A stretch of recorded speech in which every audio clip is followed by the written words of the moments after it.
What is going on, everybody? My name is Conor. Welcome to a very special Movie Mondays episode. This week is our Star Wars The Rise of Skywalker spoiler special, and I am joined, as always, by Mr. Shaun Mean and a very special guest, the Star Wars expert himself, Mr. Conor Martin. Guys, how's it going? Who talks first? Hello there. This is very weird that the three of us are in the room at the same time. It's a different dynamic. This has definitely never happened I don't know what this is going to be like. Yeah, you're trying to adjust your mic now. I just slightly. Your neck is going to be broke. Yeah, I'm looking at both of you at the same time, yes. Yeah. Forget we're even here. Okay, look, I'm just going to have my own discussion about Star Wars, because you know, I'm the biggest Star Wars nerd in the room. Okay, you take the lead this episode. Oh, that's then. good. Well, I've seen the movie, and then I had to go to Wikipedia to remember what had happened in said movie. Why weren't you prepared for this? I was prepared, but not prepared enough. Yeah, you're the unprepared one this week. It's amazing. I don't like it. So, as I said, there are probably levels before we get into the spoiler special. This is, as we said, it's in the name, spoiler special. If you haven't seen the movie, don't worry about, you have to listen to this. If you've seen it, well, I mean, you can listen to it if you haven't, I suppose. I mean, Iron Man dies. Oh, God damn it, Sean. Oh, Jesus Christ. But our level of Star Wars fandom probably goes with me at the bottom, and then Sean, who's normally our Star Wars expert, and then I found someone who knows more about Star Wars than the two of us. I feel under so much pressure right why? now. Because if you ask me a question I don't know the answer to. Yeah, but I didn't say, you had no life. I just said you've seen Star Wars. You can also lie. Yeah, and just it's pretend. true, yeah. Nobody will ever fact check you on this show. I don't know. You said the other day that people have called you out for your lack of knowledge. Yeah, but they expect so little of us. But you actually, no, you might be right. They expect you have to have You've more. been hailed as the most knowledgeable Star Wars fan ever. That one specific person that asked me to come on George the show. Lucas once said of you that you were the chosen one. To bring balance to the force. You were made of midichlorians. It's a beautiful thing. So, The Rise of Skywalker, Episode 9, the end of a trilogy of trilogies. Yeah, and what an end it was. It was an ending. Now, I'm sure we're going to have all differing opinions on lots of different scenes, so I think the best way to do it would probably be go through the whole movie scene by scene, or do you want to do a general overview right now, and then go through scene by scene? See, I think the way we always work this is that we Scene by scene? we start off being general thoughts. Yes. And then it immediately goes into remember that bit when. See, I don't want to get into remember that bit when. Too That early. definitely happens. Every time. Show's You shut your mouth. It was great, but remember that bit when? So, That's our brand. okay, so general thoughts. You're not allowed to say remember that bit when, or your favourite bit. Do you recall the instance? I hate you. But Got the thesaurus out for this. Yeah, one. I did. Sean, what are your thoughts coming out of the cinema? You walked out, positive, negative, where were you? Generally, I liked it. Okay. I think it's behind Force Awakens, but above The Last Jedi for me. Okay. Fair enough. Connor? I thought the movie was good. Yes. Did have a couple of things I didn't like. Generally good, and then kind of the same as Sean with Behind the Force Awakens, but definitely above The Last Jedi. I like the fact that you said there was something you didn't like, because I was worried that you were going to come in and be like, everything was great. There was No, nothing- everything wasn't great. No, from my point of view, as a man who, as we've said, doesn't really care about Star Wars, I came out and said, I think as a movie, standalone, it's a pretty decent movie. As a trilogy, I think it's not great. I agree with, I think looking at this movie in a bottle, Yes. it's pretty good. Yeah. Looking at the trilogy as a whole, it's a bit all over the place. It's just, we will get into that later on, but I'm the more I thought about it, we seen it together, Connor, and I went home and I was like, that was pretty good. It was a good movie. There's some fun moments. And then the more I was like, mix. But then that and the last one makes no. But then they said that in The Force Awakens, that doesn't really make any sense. So you just kind of start thinking about it a little more. So we will start off at the start of the movie, I suppose. That's the only place to start. As you do. As you do. And first the opening crawl.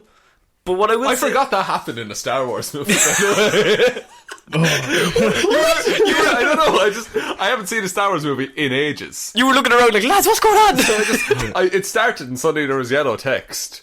Also, the projectionist in the cinema I saw it in. Oh no. They didn't start it, like the music played like the and then like a couple of bars in the picture came Serious? up. Yeah. So all the text was like halfway up the screen, so I was speed reading.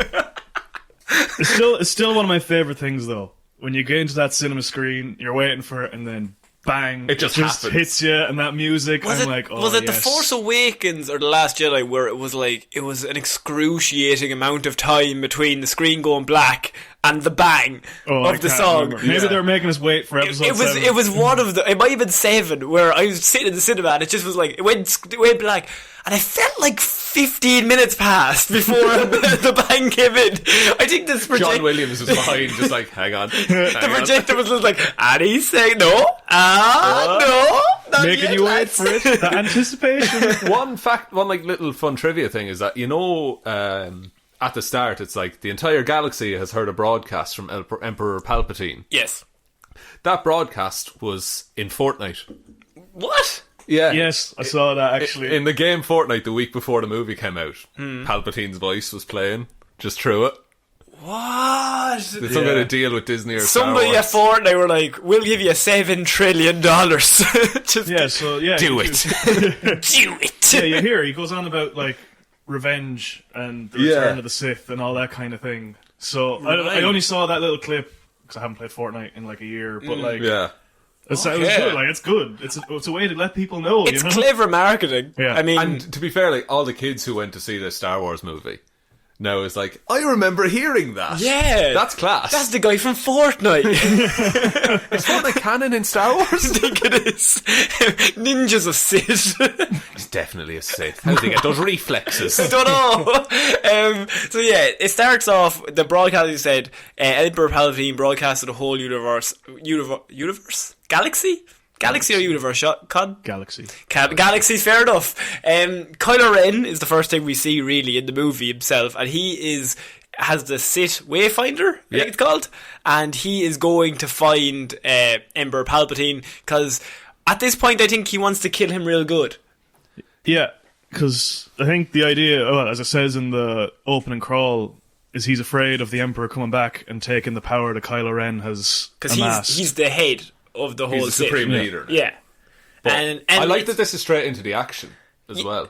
It is like literally, there's no fanning around the place anywhere else. Yeah. It's just like There's no Hux and Poe Dameron having quick jabs at each other. no, it's literally Kylo Ren, he's there, Palpatine is there, bang bang, right, here we go. Yeah, no messing around with the Emperor. It's like, first 5 minutes, There he is. there's the Emperor, and he's beating out some prequel lines, and I'm like, yes. Yeah. Sitting in my seat like a giddy little child. It was that little bit of, I know that. They were literally just doing a best of hits album with Yeah. him. Just because I think JJ was like, right, how do we get everyone back on side? Get Palpatine in, just let him say a few lines from the prequels, don't worry about it. Were they actually word for word lines? Yeah, the words he said to Anakin. Were the would, exact like, same? In the opera. In the opera, Yeah. the dark side of the Force is a pathway to many abilities some consider to be unnatural. That's a word for word. No, I wanted to say it how he said it. Right. So then he does fight Palpatine, and this is where Palpatine reveals that this is my first major flaw in the movie, but we're going to get into this. We're going to start fighting already. This is the very first scene. Snoke, he says that Snoke is a puppet. He created Snoke to control the First Order and lower Kylo to the dark side. And then he reveals all the Star Destroyers. I had no issue with the Star Destroyers, but I had no issue with the Star I was Destroyers. fine with him destroying planets. I was all okay with that. But this is my first instance where I'm like, oh, JJ and Rian Johnson did not talk in any way between these two, because him saying he created Snoke to lure Kylo to the dark side, but then later on says that he wanted Rey to take over instead of Kylo, because lads, somebody clear this up for me. See, well, he assumed he couldn't find Rey, is the thing. We discover later that she was hidden for a reason. But, like, I assume he would have always wanted Rey if he could have gotten her, but he thought that the child of a Skywalker would just be better. Okay, that's fair enough. I now, coming back to the Snoke thing, I think J.J. Abrams did his best with this movie. Like, in terms of, he was written into a corner in a lot of scenarios.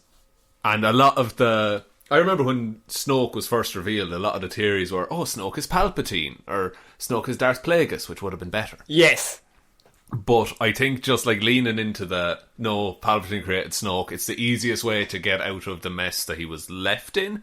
And I liked parts of The Last Jedi, but I was interested in Snoke as a character. I think Snoke was a very good character that... Actually, I think killing him is like a really cool idea. Yeah. But the follow through here makes no sense. I think it actually makes it less cool with how they followed through here. See, I think this is the thing that they're fleshing out in comics. There's a comic called The Rise of Kylo Ren. See, now, I don't like when you have that... Me and Conor have had this discussion hundreds of times. I think it's a bullshit. Right? You have 9 movies. Can't put everything into a movie. I know, but if you set it up in a movie, you gotta follow through with it in a movie. Rather than you can't set it up in a film and then go, we have an extended universe, guys. If you read that, that'll make more sense. I don't know. I think the idea of Snoke is really cool, and I do think the idea of killing him in the last one is also a good idea, that you set him up and then it's a complete misdirect, and it's actually Kylo who's the big bad, which was obvious. But but Snoke was a cool second villain, I suppose. I suppose, yeah, and I don't think he was like a total puppet. I don't think Palpatine was saying every word that came out of Snoke's mouth. I think he created Snoke and kind of let Snoke loose and pushed him in the right directions. Right, okay. That's fair enough. I like seeing him in the cloning tank. Yeah. Okay. He's just there. It's just a little half bit of Snoke. Oh, there you go. There's proof to you, Kylo, that I made him. And to the audience. Yeah. Very clearly, Jada's like, we'll fucking smash it in their face. Yeah. I like Blind Emperor as well. I think he looks even more ludicrous. Okay. Like, he looks like even more of an evil madman. Yeah, that's fair enough. And what's his name? Dermot? Ian McDermott. Ian McDermott. Yeah, Ian McDermott. Dermot? Big Dermot. Big Ian McDermott is amazing in this, He of course. is unreal. I mean, Yeah. it's just fallen back into... It's campy fun, like. But it's very campy fun, but I think people love it. Like, that's just the nostalgia, as Conor just said. Like, that's the thing where you listen to, you go, yes. Yeah, that one line alone, I was giddy. I was like, the Emperor's back. I was like, I'm all in. I was like, shit's about to hit the fan right now. It's going to be good. And I think you're either on board with it or you're not in the first scene. And I think... At that point, I was just on board. I was like, okay, cool. Yeah. And it's only afterwards that I've thought about it. I'm kind of like, that does it. But at the time, I'm like, yeah, let's fucking go. Like, fuck it. Palpatine's there's a big bad. Let's see what happens. What do you think about the whole, he's living in the unknown regions on Exegol and he's built this entire fleet of essentially Death Stars? Look. In 20 years. I don't really like that. You're not big on it. No. You said you had no problem with the Star Destroyers.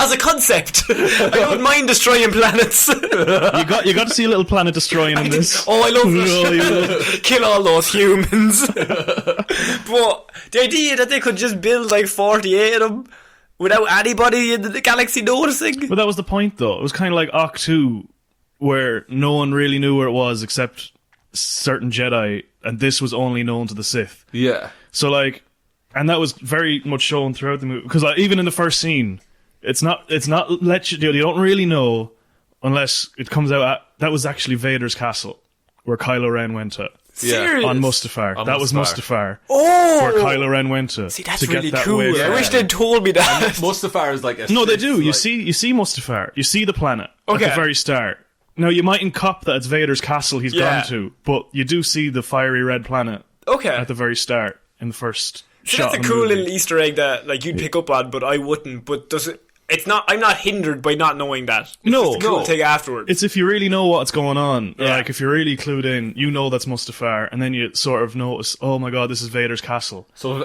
when you think about it, Vader had that Wayfinder. Yeah, so Vader had one, and then Emperor Palpatine had one. So the the two Death of them were the only two people, who were the two Sith, who knew where Exegol was. Oh. So Vader might have known about the whole fleet being constructed. Probably could have dropped that before he died. I mean, it would fucking been helpful now. Listen, son. Oh, I've turned my whole life around. I'm good now. Don't tell him about the fucking Star Destroyers. He pinky promised Palpatine. Look, I won't tell him, honestly. But I did like seeing Mustafar as well. Yeah. In all the like Legends stuff, he's just meditating on Mustafar and he's a miserable prick. Right. And Mustafar makes him stronger. Okay. Yeah. So in that meeting with Kylo Ren and Palpatine, he tells him he has to kill Rey, and that takes us to Finn and Poe.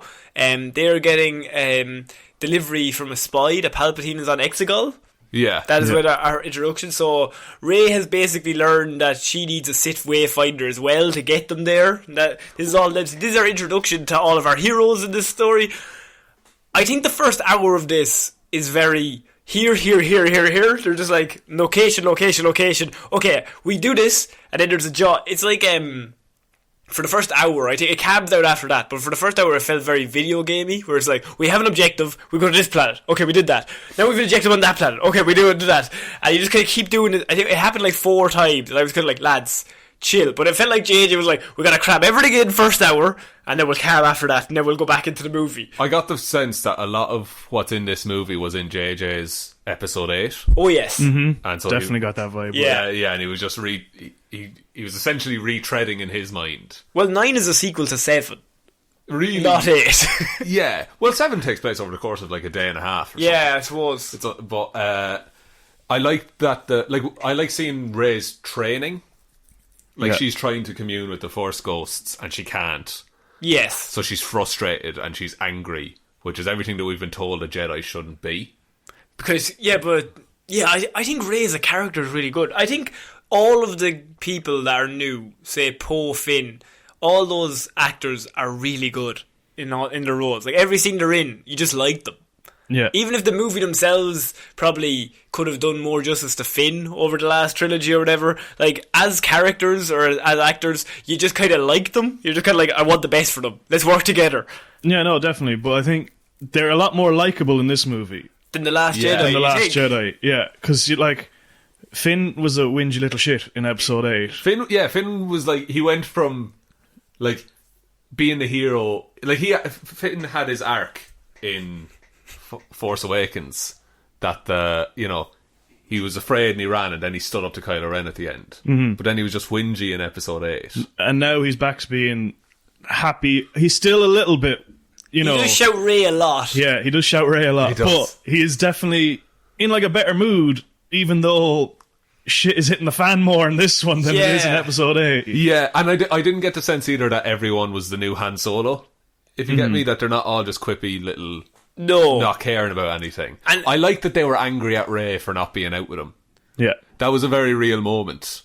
For what do you mean? Poe comes up and he's like, you're our best fighter. Yeah. And you're just staying here at the base. Which makes sense. Because Poe is like, he's a pilot. And he's like, we need your help out there. Like, there's only like 40 of us. Yeah. And you are the best person we have.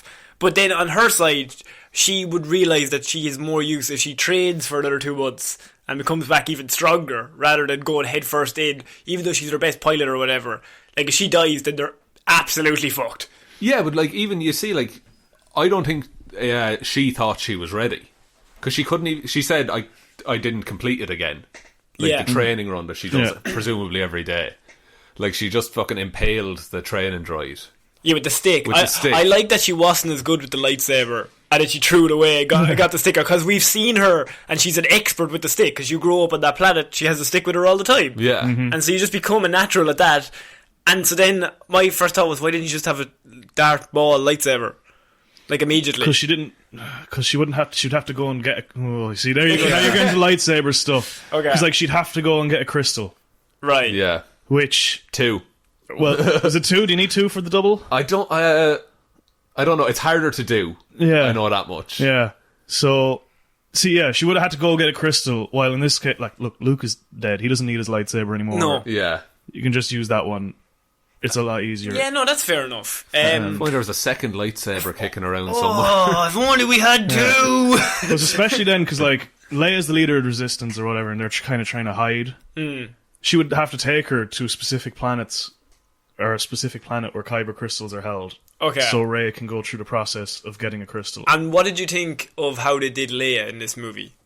I think it was the best they could have done. Yeah. They do a lot with Shadow in this. Yeah, there's a lot of shadow, and there's a lot of scenes where she's talking clearly about something else, but they just cut around that Yeah. and fit it into that conversation. The dialogue is written around what she's already said. Yeah. And look, for what Carrie they had, Fisher died like- in 2016.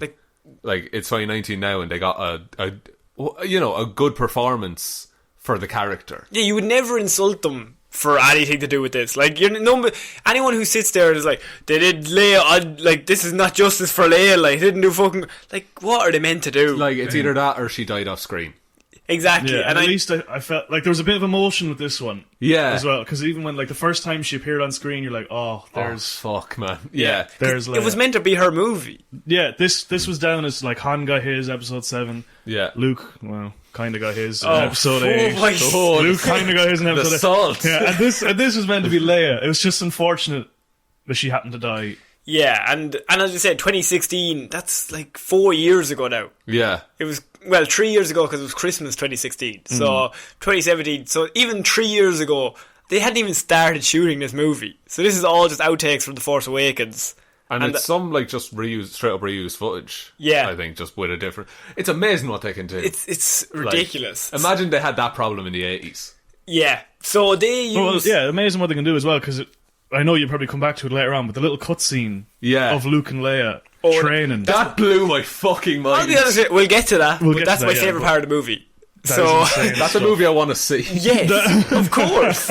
So that all this leads to they realise that they have to find the Sith Wayfinder. So they realise they have to go to Pisana, I think it's called. Yeah. And in Pisana... Another sand planet. We can't have a Star Wars movie without a sand planet, of course. And there's another one at the end. There's so many sand planets in this. So they had to go to Pisana, and because Luke was searching for this Sith Wayfinder, and this was the end of his search, or before he passed away, obviously. So this was the last bit of knowledge he had on it. So they set out there with the whole crew, the trio and Chewie and CP trio. C-3PO. So that's the one. The dyslexia got him again. Damn you! No, I did like that, but I was a little disappointed they left R2 behind. Yeah. I was confused by that. Why they did it? I think it was so he could be there with Leia at the end. I suppose. Yeah. But, like, then you see they also had BB-8 and the new little one they introduce. So, like, that's a lot of droids in one room. Yeah. Actually, I didn't... Like, there was a lot of droids anyway. Just in general, I'm just kind of like, lads, maybe just leave... Like, we have BB-8. We've already perfected the cute droid. Yeah. Just leave it at 1. We don't need another one. So they go... I did like the crew, though. It was good to see them all actually together on a mission. Because what's weird about The Last Jedi is, right, I think that movie works better if you have more movies with them together. Yeah. But they, like, The Last Jedi splits them all apart, but we never actually had a movie where they actually were together. Like, you're meant to have one full movie where Finn and Poe are friends and Finn and Rey are friends. But Poe and Rey hadn't even met each other. Yeah. And they all were just split up. So at least if you have a full movie where they're all just together, like this movie, and then the next movie they all go their separate ways, because we know they work together, but what are they like apart? Yeah, and that was it I hate to be the person that does it, but like in the original trilogy, you had like A New Hope, they all met up, they all did a mission together. Yeah. And then in Empire, Luke goes off to Dagobah, and the others go off to Cloud City. Yeah. You know, like they split up, but like they have an attachment to each other. You can see, you know that they work well together. Like, we don't actually know if these three work well together. We've never seen the three of them together in one place on a mission. So seeing them here, I actually really like that. And as I said, the three actors are really good in their roles, and you just like them. Like, you want them to succeed. And they have Chewie, who you always want to succeed, because Chewie's Chewie. Oh, yeah. Chewie's good. Love me some Chewie. So they do get, and then they meet another man that Conor... I was sitting beside you, and you got very excited when you see him. Even the second time watching this, that would be Mr. Lando Calrissian they run into on this planet. Who doesn't get excited by seeing a little bit of Lando, right? A bit of Billy D. Bit of Billy D, man. You get excited by that kind of thing. What do you think of Lando in this movie? I liked him. I thought he was in it the perfect amount. Yeah. If he had come in and just suddenly replaced Leia, say, for plot convenience, for writing convenience. Do you think he was in this movie as much originally? No, I don't think so. I don't know if he was even... I wonder would he have been brought in if Carrie Fisher was still alive? That's the thing, yeah, because I think you always need an old guard in these movies, just to kind of anchor everything to the one timeline. No, he probably would have showed up in the final battle. I think that would have been amazing. That would have been great. If he hadn't seen him the whole way through, yeah, and then at the end you see Lando somehow in the Millennium Falcon. I actually, that's probably how they would have ended it anyway. Yeah. Because then you have the emission, you have like, oh, all hope is lost, and then Lando turns up with all this fleet, and it's like, even if you had a scene with before that when Poe is sending out the emergency thing, like nobody's going to answer it. Yeah. And Leia just says, I know someone, don't worry. And then Lando pulls up and he's just like, I called in some favours. Yeah, something like that. Like, so you have Lando, they meet him, and then this is where the two main things happen in this scene on this sand planet. First, we see Rey's healing power, which the minute I seen that, I went, oh, well, that's interesting because that will be used later on. Because when she heals, Used a lot as well. Yeah, I was not expecting. Because, I watched the episodes of The Mandalorian, a couple of episodes before I went and saw this. Yeah. So I don't know, have you seen... No, but I know it's used. Yeah, so... Spoilers for some of The Mandalorian. This isn't even a spoiler. There's a baby Yoda. Baby Yoda uses Force healing in like episode 7, I think, of The Mandalorian. They released on the Wednesday before this. So I watched it just beforehand. So it's literally the first real instance in Star where you're like, Force healing's been used, and Baby Yoda just used it. And suddenly I go to this movie and I see it used 3 separate times. And I'm like, oh man, what a day of Force healing. It's interesting that they normally bring them out on Fridays, is it? The Mandalorian? Yeah. And that was the one episode they released on the Wednesday because they were releasing this on the Friday. And it was a case of they wanted to get the Force healing back into the world. So they're like, well, it happens. It happens to the Mandalorian. Everyone can do it. We've all seen it before there yesterday. We released it. Yeah, they didn't want people like being like, Rey is such a Mary Sue. Yeah. Why can she do this? Star Wars fans wouldn't do that. Star Wars fans wouldn't do that. They're normally very nice. Never. But anyway. And another thing that we see is a development of the Force bond that Rey and Kylo have. In now that I guess you can just give each other things through the Force. But in the last one, they touched each other? They did touch each other in the last one, Yeah. Like, it was their hands. So this is like just an advancement of that. I didn't really have an issue with that. I'm saying like we have the issue. We have the advancement of it. I just think that's an interesting point. I think that's the one thing that JJ liked from Rian Johnson. Of them being able to talk. Because I think that's the only thing he really kept from the last one. Other than one or two maybe minor things. But like, reforging the helmet is a bold move. I didn't like that. See, I think it's a real like... The last film didn't really matter. He can't have an identity crisis in the last film, and then he realises he's better without it. But no, this one I like it better. Give him back a helmet. I think it was more to do with toys. He was fully I think he was fully committing himself to Kylo Ren and being, and he was embracing everything that he'd gone through to be Kylo Ren. Kind of thing. I think he was fully committing himself to Kylo Ren until obviously Leia did what she did. But I think he was all in on being Kylo Ren and being like Darth, because I could see him early in the movie go in, touch Vader's helmet as well, as if to be like, this is who I'm meant to be. Palpatine just told me to finish off Vader's job. Yeah. Okay. So I'm going to be Kylo Ren, not Ben Solo. Okay, that's fair enough. So then this is actually, you see the Force healing, sorry, what were you going to say? I was just going to say the Knights of Ren get a lot more play. They do, but they're also shit. So they should have been brought in episode 8. Oh, absolutely. They really should have. Why were they not in the throne room? Like, really, they should have been there. They're not to do with Snoke, though. They're not to do with Snoke. That's Kylo's little posse that he's strung together. Right, okay. Because I think that was JJ's initial idea when he shows us the Luke flashback scene with the Jedi Temple on fire and everything. And he's holding R2. And then you see Kylo Ren and his Knights of Ren. Yeah. That's something that Rian Johnson just didn't keep up. Whoever was, someone for directing episode 8, they should have been introduced. They should have been shown to do some really cool things. And that definitely would have made the ending a lot more... It's really weird how they did a Star Wars trilogy and didn't know how they were going to end it or what they were going to do in the middle at the very start. It seems counterintuitive, really. You'd think you'd right to the end. If the ninth film had been directed by a third director, I don't think as much criticism will be levelled on it. But because it's bookended by J.J. Abrams and you just have Rian Johnson's in the middle, there's a little disparity between what was planned. Two of them have the same idea and then one doesn't. Yeah. I think JJ he has to direct all three himself. He should have done all three. Really. Like, if you're going to do one and not... Even if you know how it ends, you can hire 3 different directors. But to leave it in the hands of the director and not even just like make it up as you want. You write it yourself. Yeah, it's and fine. then Rian Johnson is still doing his Star Wars trilogy, isn't he? He's not now, I don't think, anymore. not? He was on and he was off. I heard he was off, but I haven't heard him back on. Yeah. Right, okay. Last time I heard he was off, I haven't heard he's back on yet. Because I would be interested to see him do a trilogy that he knows the full story of. Yeah. Not one that J.J. Abrams set up a load of mystery boxes and Rian Johnson decided whether or not to open them. And he didn't open a single frickin' one He of them. set fire to a couple of them. He set Yeah. fire to a few. But then, technically, it's the same thing with JJ, that Rian Johnson created a few cool ideas that JJ was like, no.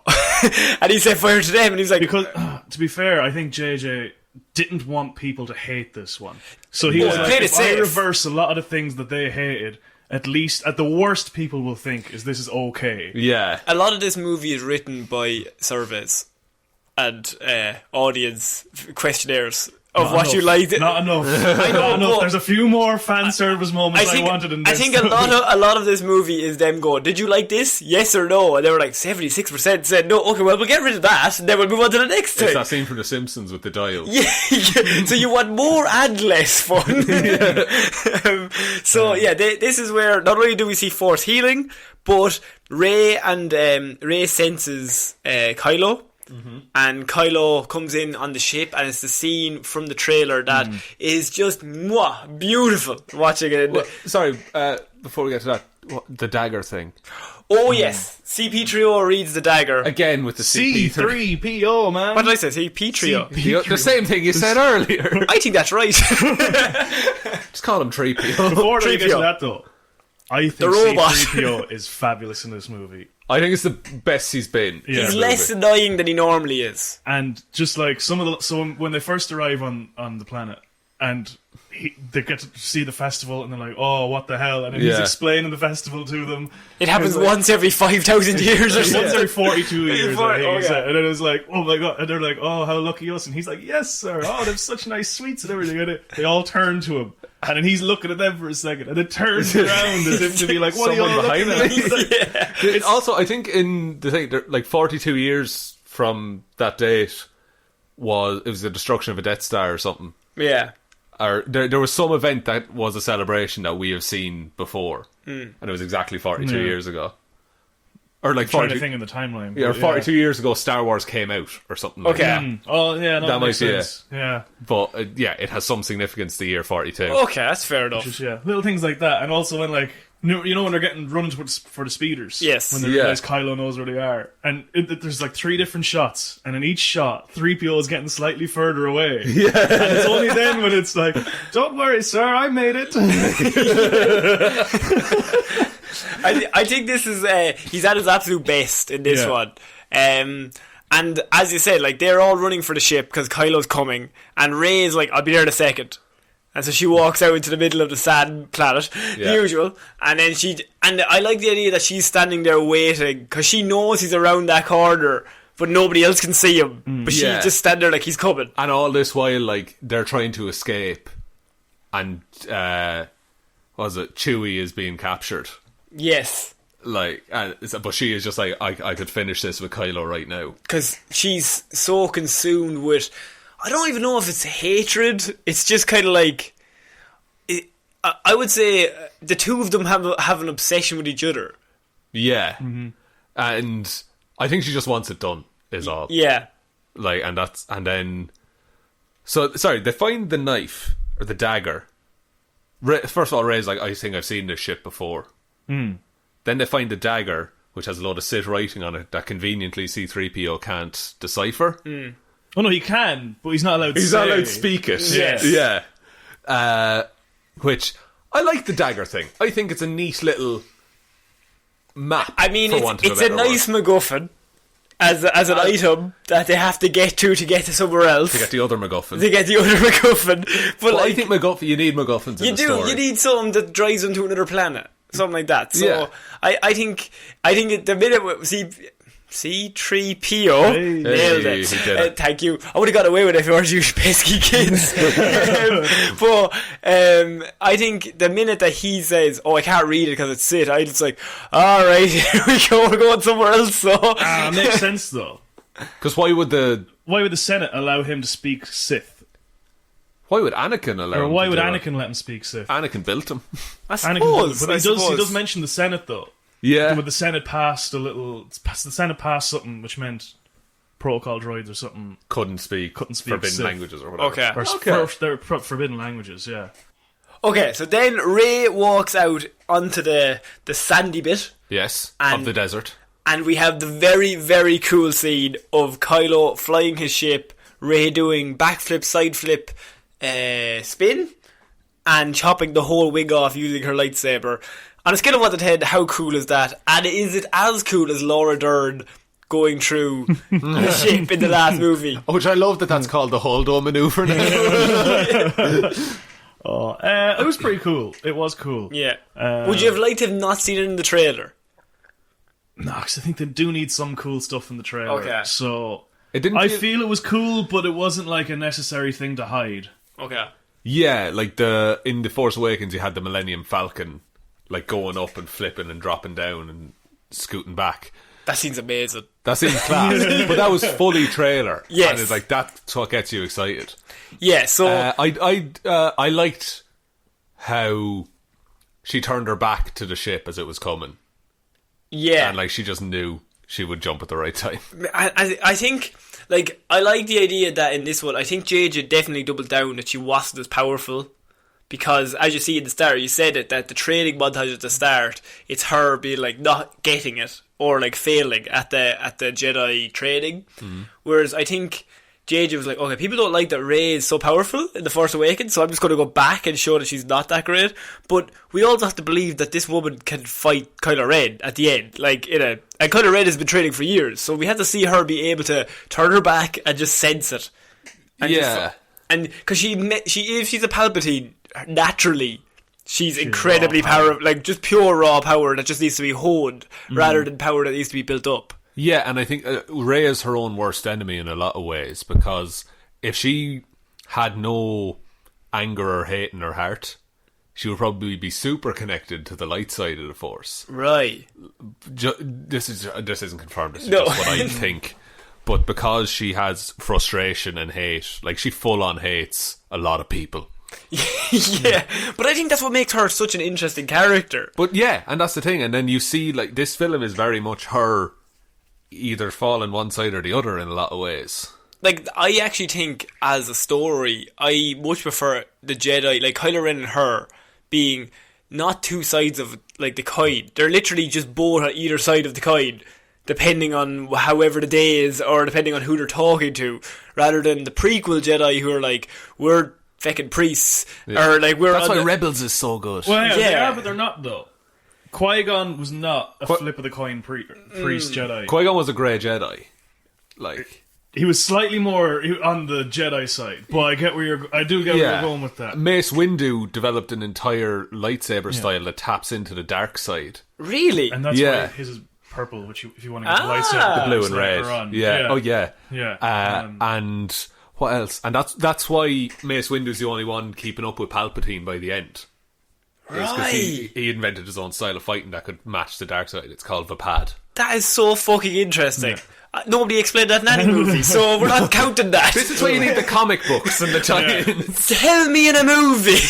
Okay. Another reason I think, because Qui-Gon, I think is probably like the Jedi who Palpatine feared the most. Yeah. Because if he got to train Anakin, he wouldn't have shown Anakin just the light side. And then He Anakin would've wouldn't been have grown resentful. Yeah, because like you see how he trained Kenobi, right? Obi-Wan, and I know by the end Obi-Wan seems to be all good, but in the first one, he channels a lot of anger to defeat Darth Maul, That's true. and that's why he defeats Darth Maul, and that's why Qui-Gon definitely trained him to do that. So if Qui-Gon got his hands on Anakin, I'd say it would have been like Anakin would have grown up, and Anakin would have been happy because He he would- would have been the light side, but he would have been like. But it would have been okay to be angry. It would have been Yeah. okay to occasionally like break the rules. And, Yeah. like, And Qui-Gon was all about breaking the rules. Yeah. And I think Rey and Kylo are like the perfect manifestation of that in modern times. It's just like neither of them are good and neither of them are bad. They're just both whatever they feel like at the time. Like they can be both. You could have character traits for both sides. Yeah, it's much more of Like Kylo Ren murdered a lot of people, so it's kind of harder for him. yeah, but see, like Darth Vader turned good at the end. Which Yes. there's something that later on I want to bring that up, but I don't know. I feel like you get the sense that there's more of a choice rather than a predestined, this is what you're going to be in this one. And speaking of that, this is the first time we see Rey use her force, or her... Force lightning. Force lightning. I was going to say electric force, but force lightning. Yeah, so Chewie has been presumably taken away in the transporter. And they think that he's on that transporter getting taken away right in front of them. So she grips it with... She force pulls it. And Kylo is also force pulling it the other way, like trying to get it out of there. Which is very Force Unleashed. Yes, they're fighting each other, but who's on a higher level? Well, I think Kylo Ren is more powerful in this movie than Rey. I think so, yeah. I think she's more raw. She's always been more raw power, but he's probably more power trained. Yeah, but he's also Skywalker, so he's Yeah. pretty much as powerful, really. But I think he's more powerful in this one because, like in that scene, he is trying hard, but she is busting a nut to get this ship. I was fully onto her expecting side. like bloody nose, like everything breaking within her to do But this. do you not think that's also her letting her emotions of Chewie getting stolen also take, where he has no emotional connection, so he can just be all of his power into that, where she's like fighting off emotion, like, if I don't do this, Chewie's going to get taken away, he's going to get killed, oh my god, it's going to be my fault. A little bit of that, but I also think she wants to be better than him. Oh yeah. So I think there's like that's another reason why she. Which is very a dark side of the Force thing, to be want to be better than somebody else. But at the same time, as I said, this is all really interesting, and it's good that we have these conversations about this stuff. Like, you don't want to just be like, yeah, she's good and he's bad. I will say, I audibly gasped when she used Force Lightning. So did I. I had no clue that was going to happen. Conor, did you have any inkling at all? No, I didn't think she was going to. I didn't have a. Yeah, and I love that everyone, I'd say literally everyone in the cinema who's seen that was just like, fuck. Because that's a dark side only thing. Exactly, because even I, who's not big into that, like, I know that's fucking Palpatine. That's dark side. That's like, you cannot do that if you are truly connected to the Jedi and all that shit. So when she did that, I was like, what does this mean? Oh man, is she really evil? Yeah, oh man, that was Palpatine's whole thing, wasn't it? That he really loved using Force Lightning. Yeah, well, Dooku could use it as well. But but Palpatine was like that was his go-to. That was his signature move. Right. And you told me, is it that the Jedi can heal, and then the Sith can take energy away? All right. Well, if you want to get into that bit, then yeah. So Jedi light side users can Force heal, but in doing so, it takes a little bit of them away. Okay. Or a little bit of their. So they're like essence as giving. well. So they're giving a little bit of themselves to help you, and obviously that'll come into play later on. Yes, in a big way. In a big way. In a big way. But while the Sith use Force drain, so like specifically Darth Nihilus, would have used that to keep them, like, it's a way of keeping themselves alive, but like killing the other person. Yeah, so, but Darth Nihilus had no bodily form either, though. Yeah, he was just a Force. I was lost as everybody else. Sorry. Darth Nihilus was just... I just watching the two of you just Star Wars. Darth Nihilus was just like, he was a consciousness. Okay. And essentially living in a suit of armour, if I'm not mistaken. Kinda, yeah, pretty much. His body had been destroyed because of dark side use. Right, okay.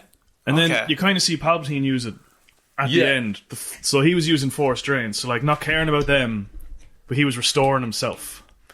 Right. So still had a melty face, though. I think it's an important thing that if you're the dark side, you have to have a melty face. Well, Anakin didn't until he got. No, he didn't have a melty face. No, Dooku. Look at Count Dooku. Oh, actually, no, fair enough. Count Dooku. He was the Count least. Dooku. Count Dooku My himself. favourite Green Day album.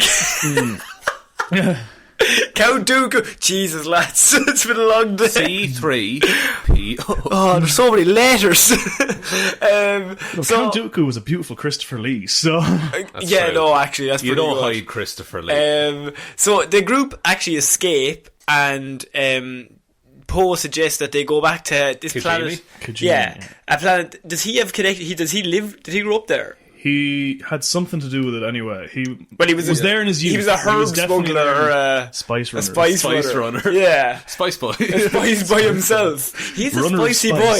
But Cameron is quite spicy. That looks like a miserable place to live as well. But I think the idea is everywhere is miserable. Unless you're on a sand planet, which is amazing. There's parties every 42 years.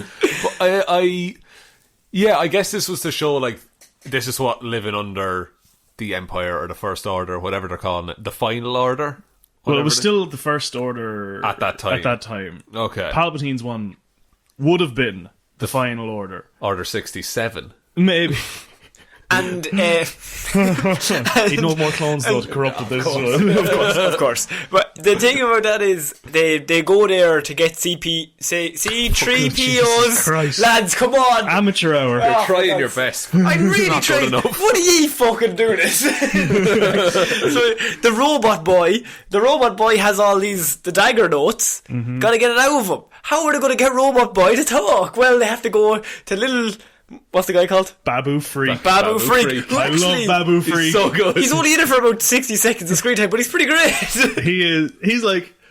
He's not the same level for me as Baby Yoda, but a lot of people. Real close. He is real close. He is great. Yeah. I'd love if he showed up in The Mandalorian. That'd be fun. That would be hilarious. And it's when they get to this planet that Kylo and the Order 67 all show up, and because Kylo senses that Rey is there, but he doesn't know where. Right. No, the Knights of Ren follow them to that planet. Oh, sorry, the Knights of Ren are just always in the background of all the scenes. So they follow them, and then they told Kylo they're on Kijimi. And then Rey was aboard Kylo's ship. Because the ship lands and Kylo gets off to go search for her, and then they realise that the ship is there, so they get onto the ship. No, just because they know Chewie's there. Yeah, because they want to get Chewie off. Chewie. After though, this is all after A certain thing happens. with 3PO. Oh yes, I do apologise. So pour one out. And also, nearly more importantly, the sexual tension between Poe and Zori. Oh my god. Oh man. Oh, They do a lot with a mask, don't they? oh man. To be honest with you, I don't think she's doing a lot of work there. I think just Oscar Isaac, Poe Dameron has sexual chemistry with everyone. Me and Sean have talked about this. That's true. Every scene that man is in, regardless of gender or animal or creature, it looks like he's going to have sex with that thing. So. And you even see that at the very start of the movie as well. Remember when him and Ray are having the little argument? Yeah. I thought they were. They were, because she was smiling as they were giving out. Yeah, She was like, "You're a difficult man, Poe." And I was like, "Oh yes, Oh, he is. He is. I bet you could control him. Yeah, but like even in that scene, as you said, he's just having a chat with like this girl with the helmet down, Yeah. or the helmet on, and you're just kind of like, yeah, they're gonna have sex right now. Yeah. On top of that roof, with children being stolen for the First Order's use. Poe Dameron is a sex fiend. It's just Oscar Isaac. He just has, I don't know what it is. But she gives them the Imperial coin. Or the Yeah. Captain's Medallion. To get past any blockades. Yeah, That's or a very valuable thing to just give away. Very valuable and also a great MacGuffin when you think about it. Well, like, I just feel like that character wouldn't have given it. 100% that character would say, fuck you, I'm going to get out of here.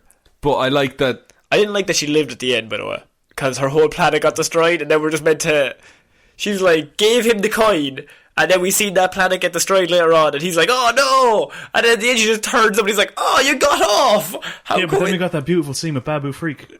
Of course. Of course. Back to Babu. Back to Babu. So Babu realises that he has to get the big memories out of the big robot boy, right? It's an easy out of saying C-3PO. That's the one, right?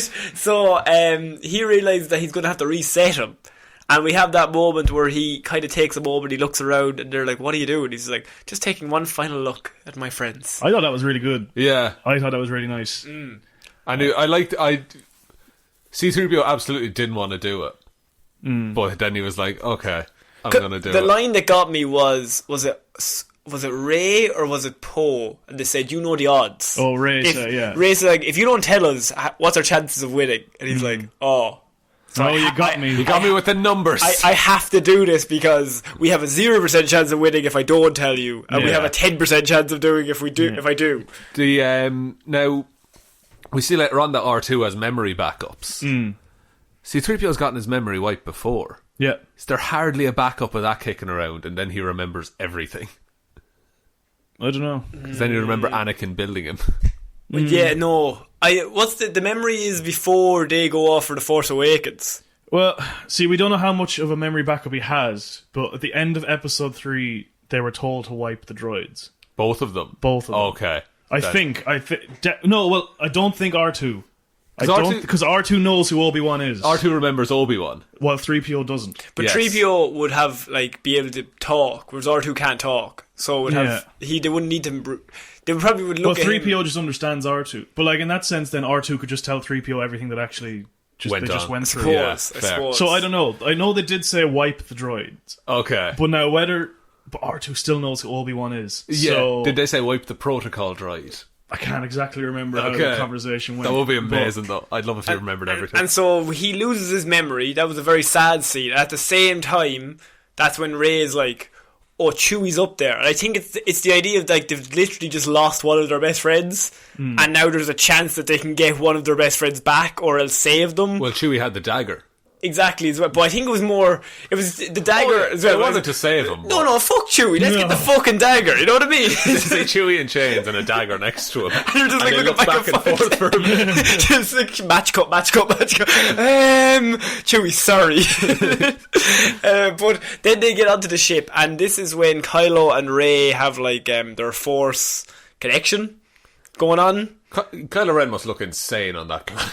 Oh, absolutely, yes. Just stomping around, swinging a lightsaber. She goes to his headquarters, or is it his training room or something? His personal quarters really, yeah. Yeah, and so he doesn't know where she is, she doesn't know where he is. And they're having like a full conversation about the dagger, because she touches the dagger and she sees her parents getting killed by it, I think it is. That's only during when she has it in her hand and Yeah. it's going through when Kylo is telling her. She only sees that happen when Kylo's like, really think about your parents. Yeah, Right, no, okay. she does pick it up when they get from the ship, and she's like, "This dagger's done terrible things." And she uses the Force. These are not the droids you're looking for on the stormtroopers. And that was glorious when Poe to Finn. She done that to us. I love that's where his mind goes. He's like, "Can I use that on other ladies?" Wait, what? For you, devil. So I like the idea that they work their way through, and you're like, "Oh, they're going to get away with it," and then they just become completely overwhelmed on their way out. But before that is the big moment. Is when they're having the conversation that it is revealed that Palpatine is her grandfather. Well, he doesn't say that until he gets back onto the ship.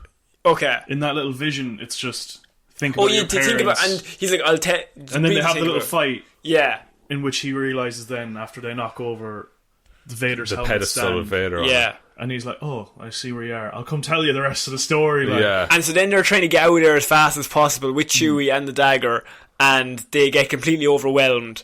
And that's when Kylo turns up, and it's like on the hangar or the landing bay, I suppose. Yeah, in one of the hangars. Yeah, Yeah, and he's like, "Yeah, Palpatine is your granddaddy." And Well, before all this, sorry, there's been a traitor in the First Order this whole time. I was completely overlooking Hux. I forgot about him. Everyone overlooks Hux. Everyone, and Hux don't give a fuck. he lets them out, and he's like, "Shoot me, so I'll get away with it." And he dies in about 65 seconds after that. Yeah. He doesn't last another minute. Poor Donald Gleeson. Yeah. How much do you think The Last Jedi? I thought he was great in The Last Jedi, though. Yeah, he was different now than he was in Force Awakens. He was much more the butt of the joke for a lot of The Last Jedi. Yes. I thought in The Force Awakens it was like he was like the Grand Moff Tarkin, Yes. but just a little more emotional than Grand Moff Tarkin. Maybe a little more inexperienced, even. Yeah. But I really liked him and Kylo as bickering brothers, fighting back and forth over who was actually the leader of whatever, the First Order. Yeah. And especially when Snoke dies and he's about to kill Kylo. I think that's a fucking great scene where he's about to kill, and then Kylo wakes up and he's like, "Oh, well, how's it going? Yeah, I'm doing nothing." What are you talking about? All hail the Supreme Leader. Yeah. But yeah, he gets just shot in the chest. Which is sad, because Hux is, as we said, a great character. But That's the only way he could have gone. What do you do with him after that? Yeah. No, Like, how do you really, like, if you don't do it just like, how do you do it then? And he was it's got to be a final battle, like...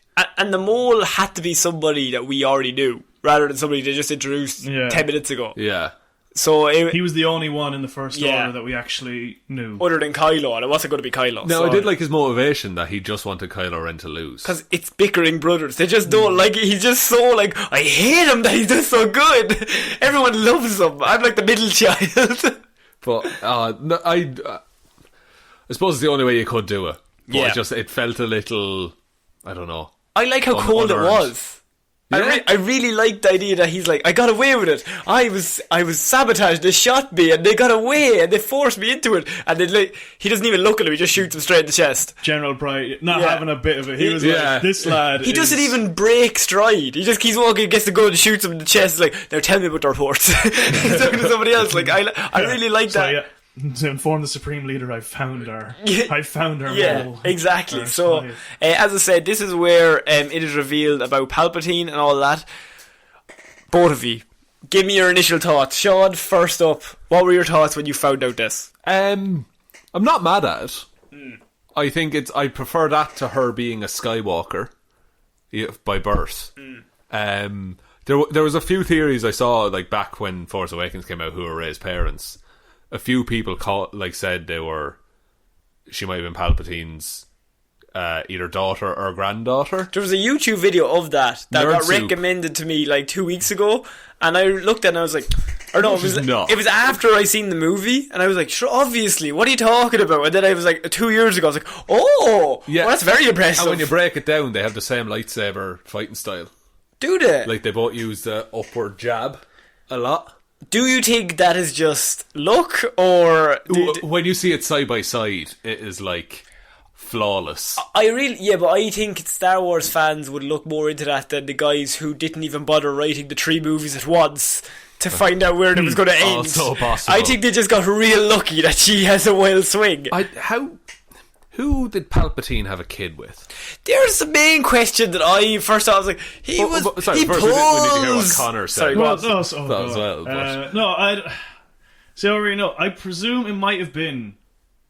I'm trying to eye up the years here. Yeah, we were trying to work with the But he was timeline. Chancellor for a few years, and he was a regular dude. So he was trying to pretend to be a regular dude, so he gets a wife, maybe has a child. Yeah. See, like, there's no Sith laws against marriage and getting down. They're with it. fucking all day. They encourage it. So.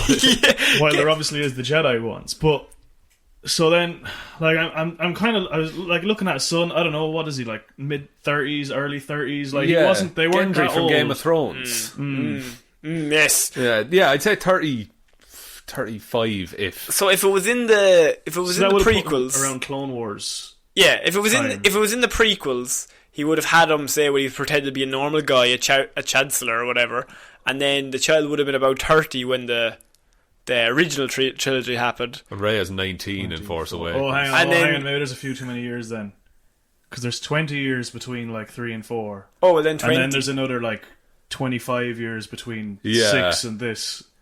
He's not 40. Well, maybe it was when he was the Emperor. He was the Emperor. I mean, technically the Emperor could do what he wants. I suppose. That's true. I suppose. It mightn't be fun for everyone involved. Yeah, it mightn't have been fun for everyone involved. But Anakin was conceived through the Force. Oh, lads, we're not going to get into force-conceived babies. That's only going to confuse everybody.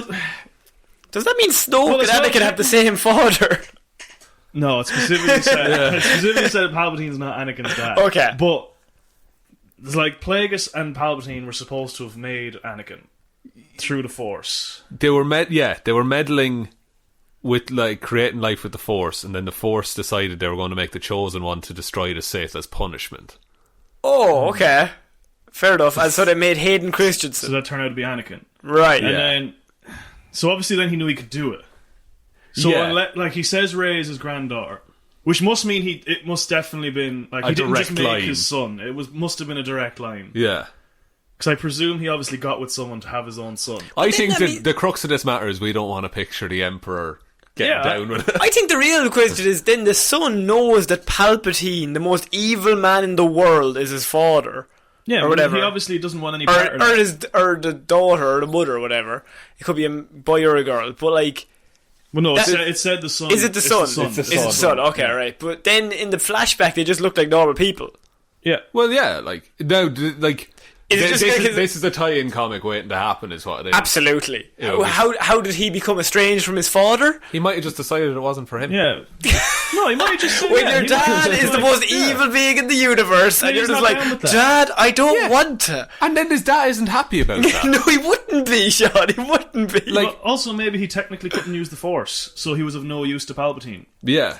That would be interesting. If the you Force have skipped a generation. if you have the most powerful Sith and his son and your can't son use. can't use the Force. Yeah, Because, like, we know not every... It just so happens that the Skywalkers could. Yeah. But, like, you see, like, Obi-Wan's parents, or Mace Windu's parents, they didn't necessarily use the Force because they didn't become Jedi or, like, whatever. Yeah, and Jedi by and So- large can't have kids. Yeah. So that's why it never really happens. interesting. That's why there's so rarely a family of Force users. Yeah, okay. And the idea of Palpatine as the grandfather, we all think that's really cool. It's definitely better than I'm Skywalker okay and with it. Obi-Wan. I'm okay with it. But I'm as okay as I would have been if she was a Kenobi or a Qui-Gon. Is this not the descendant. worst piece of improv ever, Sean? In that I read this tweet, and me and you always talk about yes-anding Yeah. in improv, and someone said something, you say yes and instead of that, what JJ and Ryan Johnson did was no but. So Yeah. Ryan just like, they're nobody, and JJ's like, they're nobody, but They wanted to be. they wanted to be nobody, but they're actually somebody. See, look, this was the one that was always going to cause the most issue with this film. Yeah. Because Is that- JJ clearly wanted her to have a lineage, and Ryan Johnson thought it was more interesting if she didn't. Yeah. And I think both sides are right. I think for Star Wars it has to be... Like, I know I've said... I prefer the Ryan Johnson route than I do JJ. I see, But I think the Palpatine line solves a lot of issues they have with the Force Awakens Yeah. as to Yeah. why she's so powerful. So, yeah, that's why I like the Palpatine line. It's because, Yeah. like, now it's like, she's not just a Mary Sue. She's the granddaughter of the most powerful Force user ever. So, like, oh, okay, so she has a lot of power. She can do a lot of things, but she doesn't really know what she's doing at the same time. yeah, Okay. it's just raw power. Yeah. It's a kid with a baseball bat at the minute. It's like, yeah, if she thinks about it, she can do so much, but, like... Yeah, and I don't think that her parents being nobodies. I like that idea still. But I think to please the majority of fans... Once again, they did the questionnaire. They were like, do you want Rey to have somebody that we know or nobody as their parents? Just see the box, add up all those ticks, right? We'll give her fucking Palpatine. Yeah, and a lot of this movie centres around like the family you choose. Like we see, like C-3PO's looking out over his friends, and they're all, they all only have each other. Also, speaking of which, Kelly Marie Tran did dirty in this movie. Oh, absolutely. Yeah, this Done. one. Oh no, Connor's crossed his arms. Connor has crossed his Just thinking arms. about like in The Last Jedi to go from that central of a character, and like her whole thing at the end was like, we fight for the ones we love, Yeah. and then In she 73 seconds of screen time she has. I think that was so much. That's equal to the last one. I would say that JJ clearly did not like that character. What I will say about In The Last Jedi, her love story with Finn made no sense. But her as a character is still useful. She was super interesting as a character. A super interesting character whose sister died fighting a war that she's now part of. She died because of Poe Dameron. Yeah, that she could always have that weird thing with the two of them. But to go from that to taking her completely out of the movie, like I just said, it was definitely noticeable. Very much noticeable. Connor, come on, Connor. You know Thomas, right? So We have a friend called Thomas. yeah, we have a friend Thomas, and he despises The Last Jedi and everything it stands for. Right? So Nice boy. Lovely man. but like, yeah. So remember the scene at the very start where they're going on the mission, and Finn goes and speaks to Rose. Yeah. He's like, "Do you want to come?" And she was like, "Oh, I can't. I have to look at the old Star Destroyer specs to see can we find a weakness." And he just turns to me and is like, "Thank fuck." He was like, Why? he hated her. Right. What are your thoughts, Con? I think I don't like her because I didn't like the 40-minute scene on Canto Bight.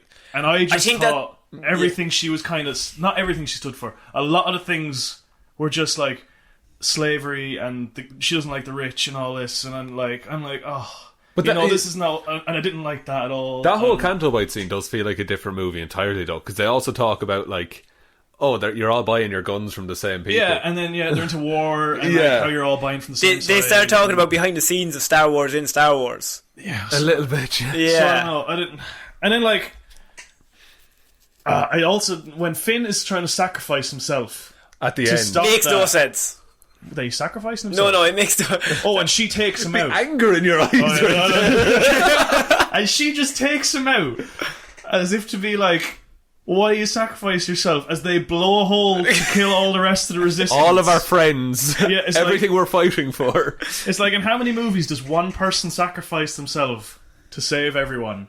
And then Finn's about to do it. And like, it wasn't his finest movie, but this would have been something that would have been like, Finn gave himself for the whole resistance. He's a real resistance hero.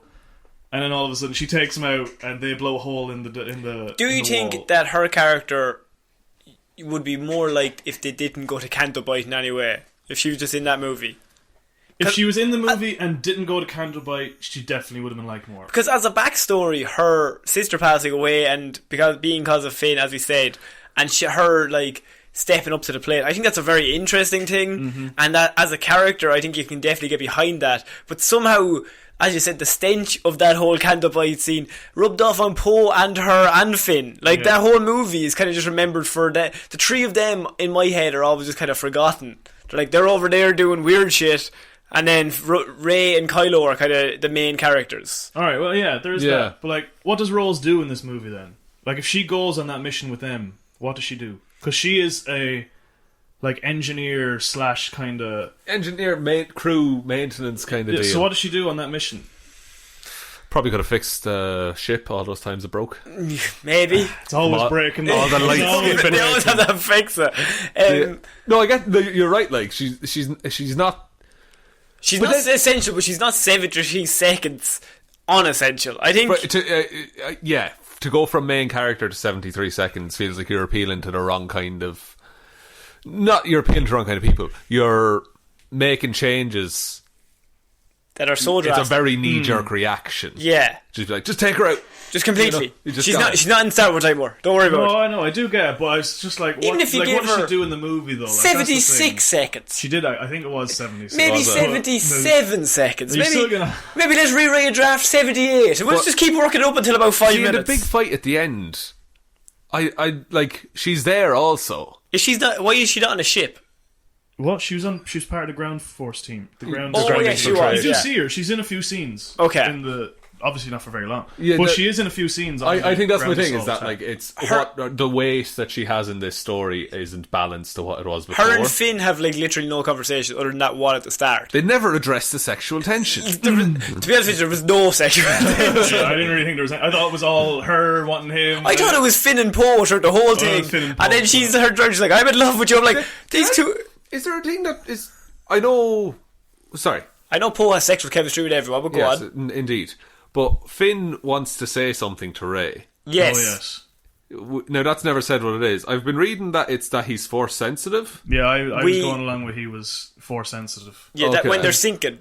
Is that a Sarlacc pit? No. No, it's just a sand, or not. It's like just like wet sand, kind of. Okay, right, Sinky sand. Sinky sand, the worst kind of sand. But were they trying to set up for that Finn likes Rey? I don't think so. Yeah, I thought it was. He was trying to tell her that he could use the Force. Okay. Or like a little bit use the Force, like kind of like Leia in Episode 5 used the Force. Like he's sensitive to it. Or how Leia used it in Episode 8. Flying through space.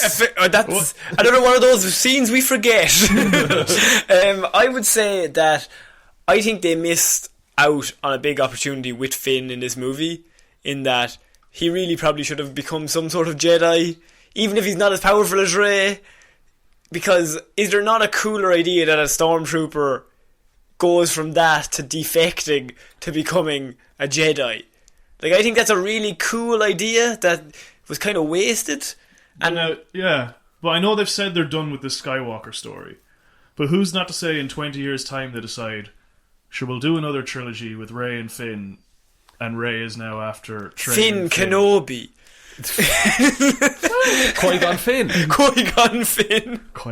There's an interview and someone asked Oscar Isaacs, would you consider reprising this role? And he just laughed and said no. That's because this is like such a major thing that like their lives have just been this for so many years. But I'd say you would have said to Hayden Christensen all those years ago, would you do this again? And after all the shit he took, I'd say he would have said no. But then, no, he didn't really come back. But he came back and did some voice stuff. Yeah, and he was cool with it. And he was, so like, and I think everyone was happy to see him. I Or loved hear that. it. I loved it. We're Like, jumping ahead a little bit. Yeah. But I did love that bit so much. Yeah, but I think it's kind of the same thing where, like, he came back after a lot of hate. I think if you give these guys 15, 20 years, they'd be like, do you know what? I wouldn't mind doing that But again. does that not fill you with sadness that the Star Wars fandom is like...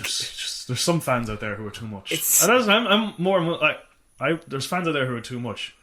And as Yeah. I've said to you, I don't completely hate The Last Jedi like some of them. Like, there's some really good really scenes. good stuff in it that I Yeah. like. But the bad stuff is See, fucking but here's dreadful. the thing: you're allowed to dislike a movie. Like you're Yeah. allowed to say, "I didn't really like that movie," but to say like, "This is the worst fucking movie ever," and everyone Go in this kill yourself. everyone in this movie should go kill themselves. Oh no, yeah, there's a too far. yeah. Yeah. Like, Whereas I can say it to you, like The Last Jedi, I watched it. I was like, there are some really good scenes in that movie. There's some Cantobite scenes that are awful. But a movie that has that throne room scene and the Laura Dern scene. You can't have two of those in the same movie and go, that movie's a complete waste of time. Because those two scenes I watched and went, that's great. I love that. Yeah. You know what I mean? Like, it's a tough one to navigate, and I think this will be the one that's debated for ages. Yeah. Going back to where we are in the film, do you remember the bit where... Do you remember the bit? So, after they find out who Rey's grandfather is, Yes. what happens next? They go to Kef Bir Jada? Is that what it's called? Yeah. Thank you very much. That was the character. They hang out with Kef, and that is where they realise that the Sith Wayfinder is, because they have the little map. And Yeah. it's an old Star Destroyer, is it? which? That they turn up to that planet that they think the Sith Wayfinder is at. Luke's map leads them there. Oh, Or the the Death dagger, Star. sorry. Death Star. That's the That's the Death Star. first Death moon of Star. Endor. Jesus Endor, Christ. yeah. Sorry, I apologise. And You should apologise. Yeah, did you not realise it was the Emperor's throne room from episode 6? it's the second Death Star, right? So And this dagger is like a Swiss Army knife. yeah, just keep flipping. Ooh.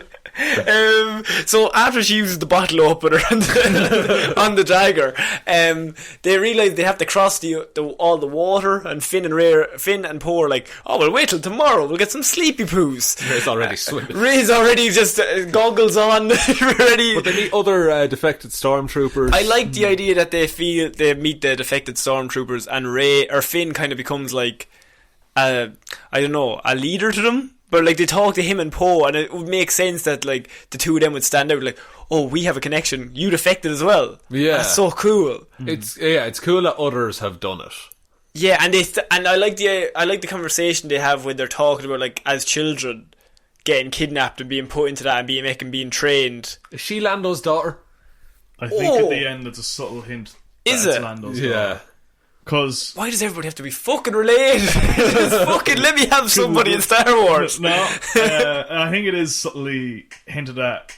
Because I think he does have a family, and then his daughter does get taken away. Yeah, by So the First I Order. think that she's meant to be Right. his daughter. And Because that's also why I think, also because of the time we're living in now, we didn't get a dirty little Lando line where he's, flirting with the young one or something. Because I feel people probably wouldn't have liked that now. Probably let's be not. fair now, yeah. Wouldn't They might not like that. Not the way he was with Leia in episode 5. Oh That god. was- Let's just leave that where it those is. deleted scenes of them just having sex.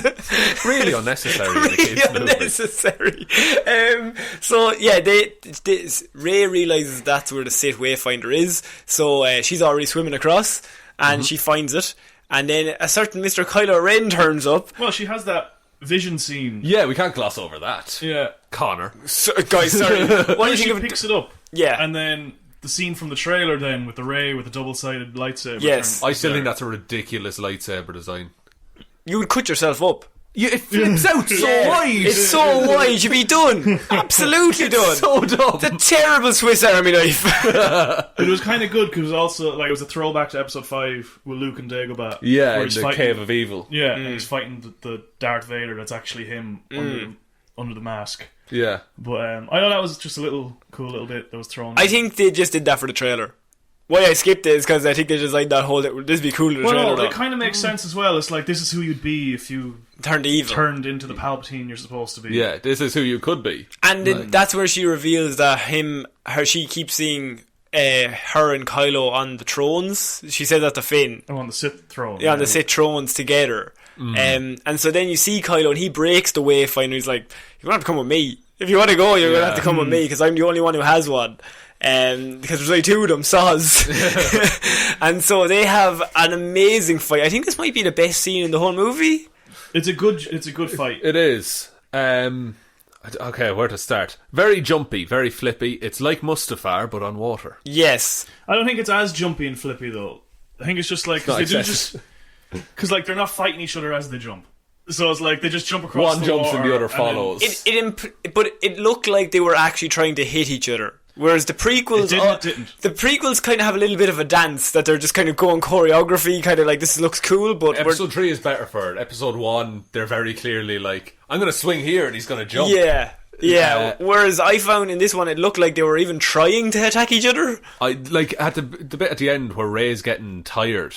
Yeah. And it's like she gets all her strength and she takes one swing, and then she's just out for a little bit and she takes another swing. Like she's bet by the end of it. What I loved is that scene is like a mirror image of Obi-Wan and Anakin on Mustafar.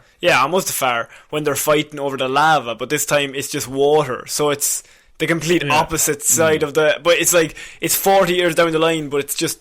It's more than 40. It's was it 50? Probably close. Yeah, so over 50 because, like, over 50. But like this is literally just lava turned to water, and they're fighting on the second Death Star, and they're just having the same. And I was just watching like that is really cool. Like as teams, they're just opposite. They're just like because these two are like neither of them are evil or good. So there's no like lava. It's just water because they're both just fighting each other. But then you have the thing with Leia. Well, Kylo is still. Kylo's still much better as well. Oh, he's still. I think that this scene as well showed that he was stronger than Rey. He's always been stronger, but that's why we kind of. Well, not necessarily. I think in like 8, she was like as powerful as him in 8. I think, but I think in this one it just because like even just the simple little things of she jumps across, he jumps further across.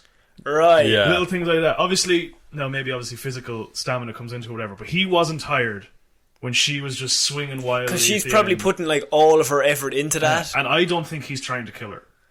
No, I think he wants her to come with him. Yeah, I think he's like that. He wants to overthrow the Emperor. He's on the defensive, really. Like she's swinging at him, and he's just blocking, and he's just he's just trying to keep into the fight for as long as it takes for her to just stop fucking swinging for 5 seconds. So he'd be like, "Here, Rey. Just chill. We can do this together. Come with me." See, it's funny because it's kind of like Obi-Wan. So, like, you were going on about Mace Windu and Vapad earlier on. Like, Obi-Wan was like Master of Sorsu. So, like, that's pure defense. Right. So, you let your guy swing out. You're tiring him out. And then you finish him. You're like Rocky. Rope-a-dope. You gotta rope-a-dope them. Basically, yeah. Yeah. Exactly. It kind of seems similar to that, in a way. Okay. And this is where Leia comes into it. Yeah. She says, "This is my, like, I know what to do." Yeah, well, I see. This is a nice carryover from Last Jedi because one of the lines Kylo says to Rey is, "You can't be force projecting this far. The effort would kill you." So I think Leia knows this. We can presume that Luke taught her how to do it. Yes. And she senses Rey and Kylo about to fucking kill each other. And so she kills herself. I think it's kind of like she sacrifices her force energy, or just herself, really, to take the bad out of Kylo Ren. Is that how you've seen it? Because I think that's what the Emperor says when he says to General Pride when they have their little hologram meeting. Because he's like, he knows what's happened. He sensed what's happened. He knows that the Princess of Alderaan has sacrificed herself. See, I read it much more as Leia reaching out to her son. Yeah. Using all her energy, like her last breath to do it. That's kind of how I see it. And that distracted him. Because he goes, like, does he say mom? No, I think he just kind of stops and turns. He just kind of stops and looks into the distance, and then Rey stabs him straight through the stomach.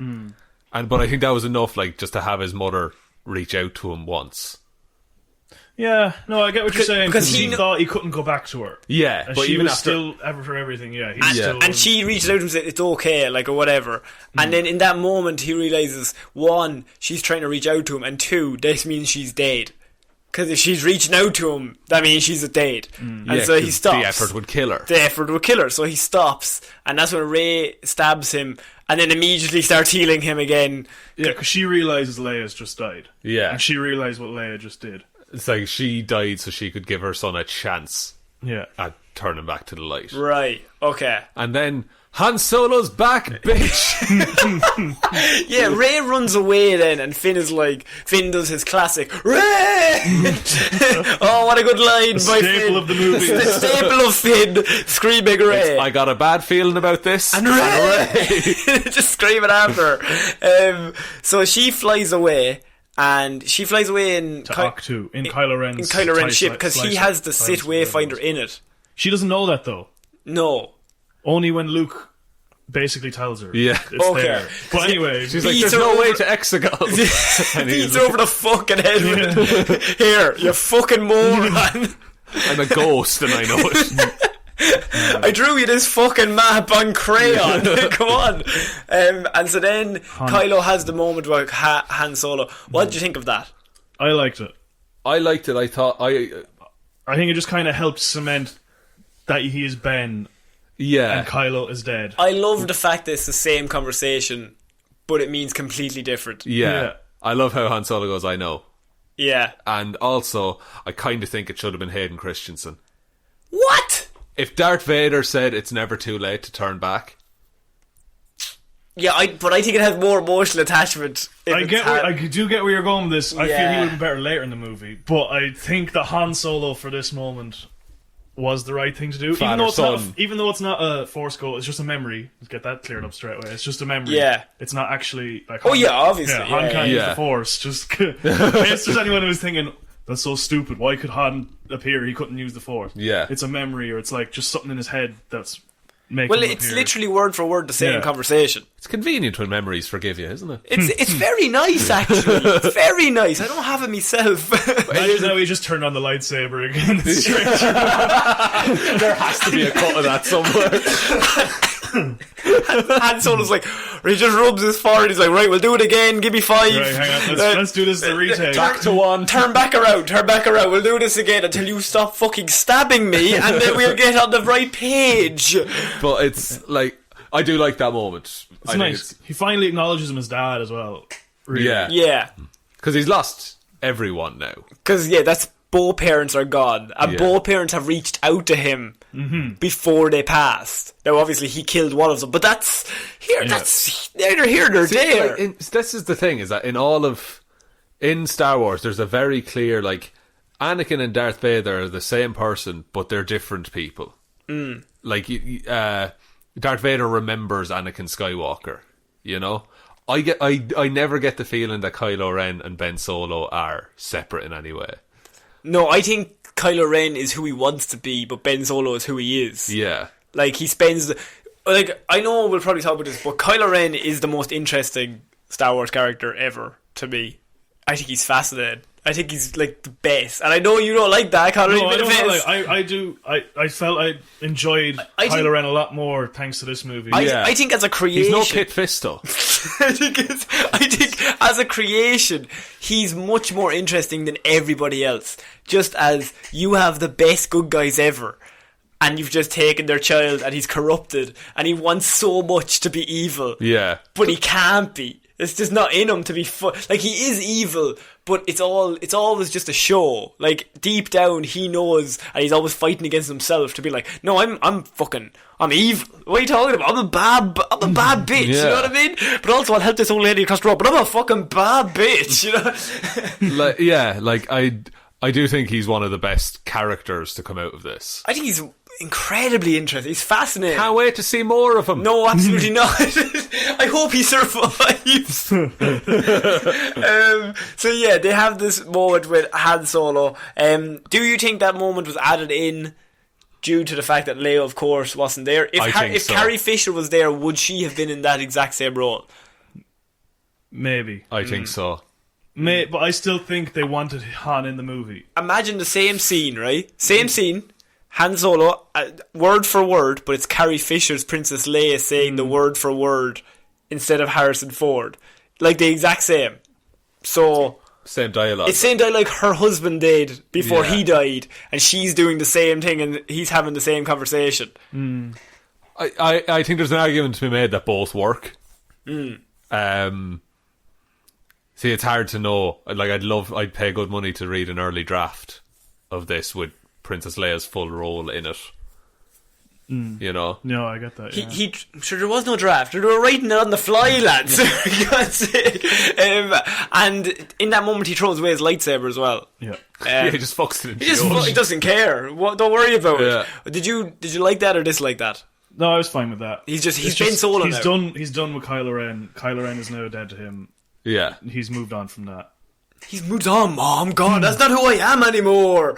They get a C-3PO's memory to return using R2-D2. But it's like an older model or an older Jedi. It's a previous update. It's before he went on the mission anyway. Yeah. So he doesn't remember what happened on the mission he was just on. Do you think that takes away some of the emotional thing if they just give it straight back to him? Even if he only loses like a day? I don't know. In the moment though. See, I like the idea of C-3PO not remembering he's a hero. Yeah, okay. I think that fits with him very well. That he'll just keep... and I like the idea that this has happened before. he saved the universe so many times. I know, I think that's really good, yeah. And in the next scene, we have Rey arriving to Palpatine's place. Along with the likes of Finn and Poe realising that Leia's dead. Yeah. And they... That's a tough scene to watch. And Chewie collapses. As he would. He's known her the longest, Yeah, out of everyone there, yeah. And... It still doesn't make up for the fact that she didn't hug him after he got off that ship in The Force Awakens. We're not going to get into it. She goes and hugs Rey. I'm like, look, Chewie standing right there, man. Rey is on Act 2 at this point as well. Yeah. No, this is Act 3, I'd say. Skellig Michael. Yeah. Nice one, that's good. Thank you. You're not often funny. But she meets... The Force goes to Luke. Yes. Luke brings his X-Wing out of the water. First things first, he catches that lightsaber. Yeah, he does. And says not to disrespect a Jedi's weapon.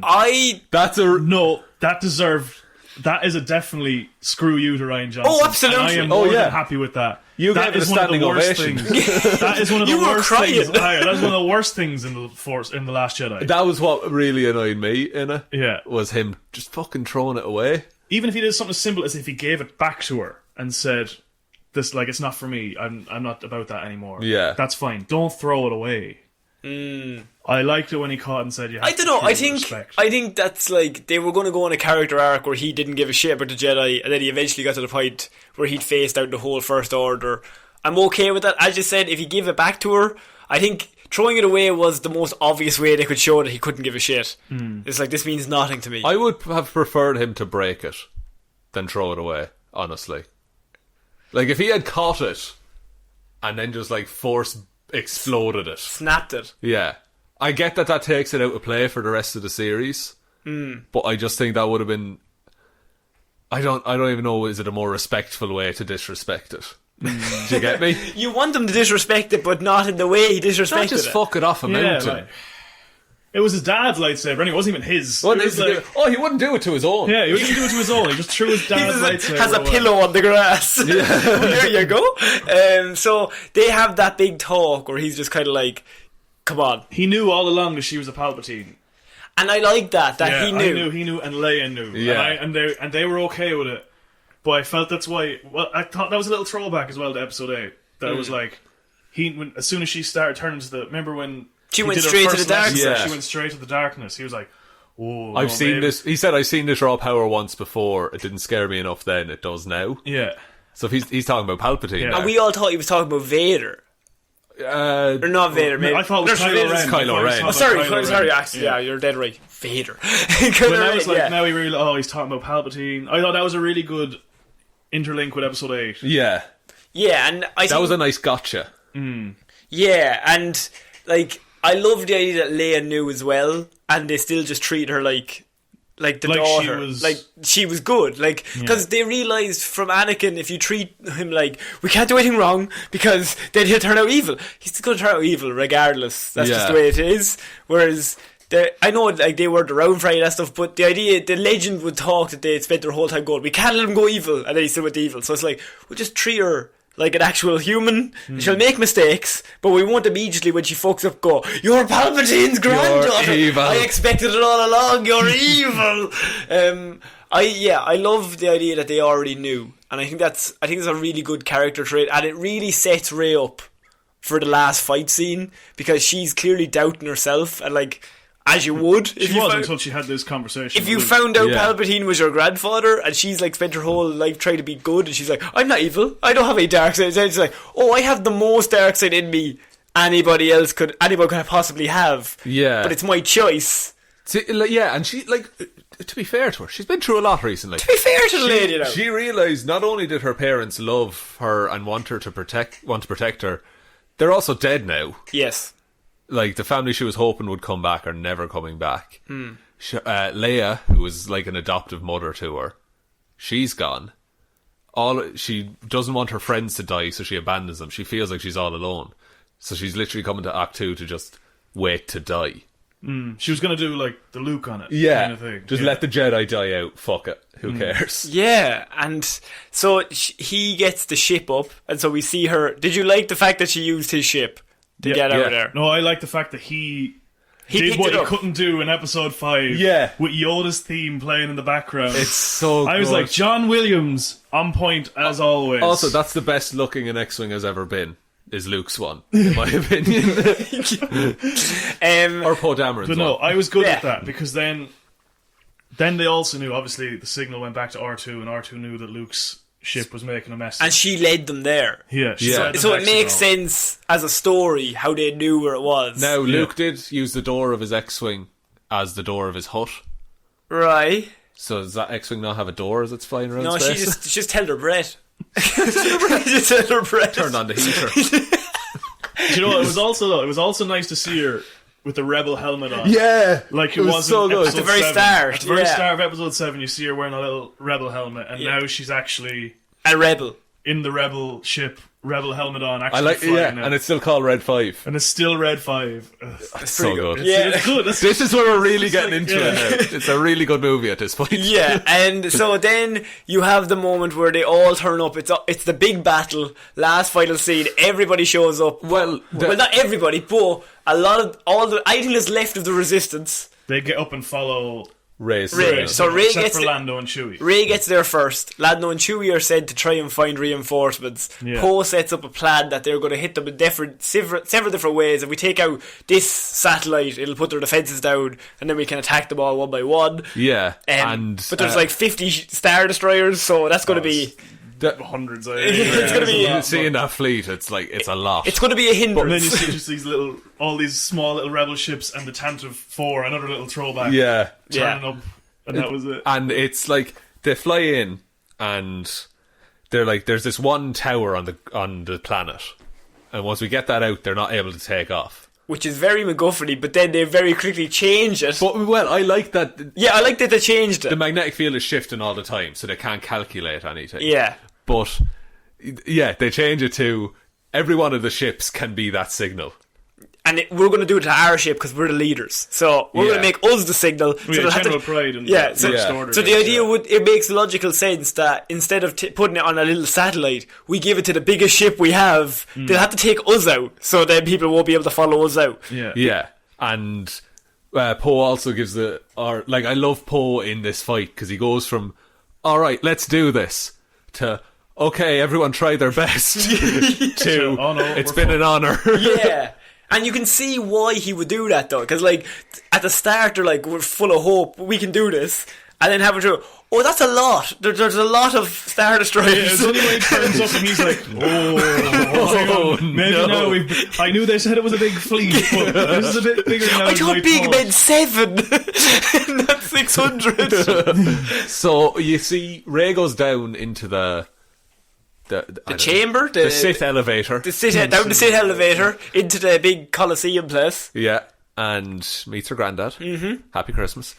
Gives her a word original, sends her on her way. You put that in your pocket, Darren. No, keep that to yourself. And all the while, the resistance has now... They're launching a ground assault on a ship. At the same time. Because once they take out the signal, they have a certain amount of time before they can reroute the signal to another Star Destroyer. Yeah. And so if they can destroy the bridge before it's transferred, then the fleet is out of commission. Okay. And then Rey's there, and her and Palpatine are having that big moment, and Kylo turns up. Well, I enjoyed all the Palpatine lines to Rey, where Yeah. he's just like... Is it the same lines he said to Luke? It's a lot of the same kind of stuff, but in this sense, is he knew... If Rey struck him down with hate, Palpatine would have survived. Or the essence of Palpatine, the spirit of Palpatine would have survived.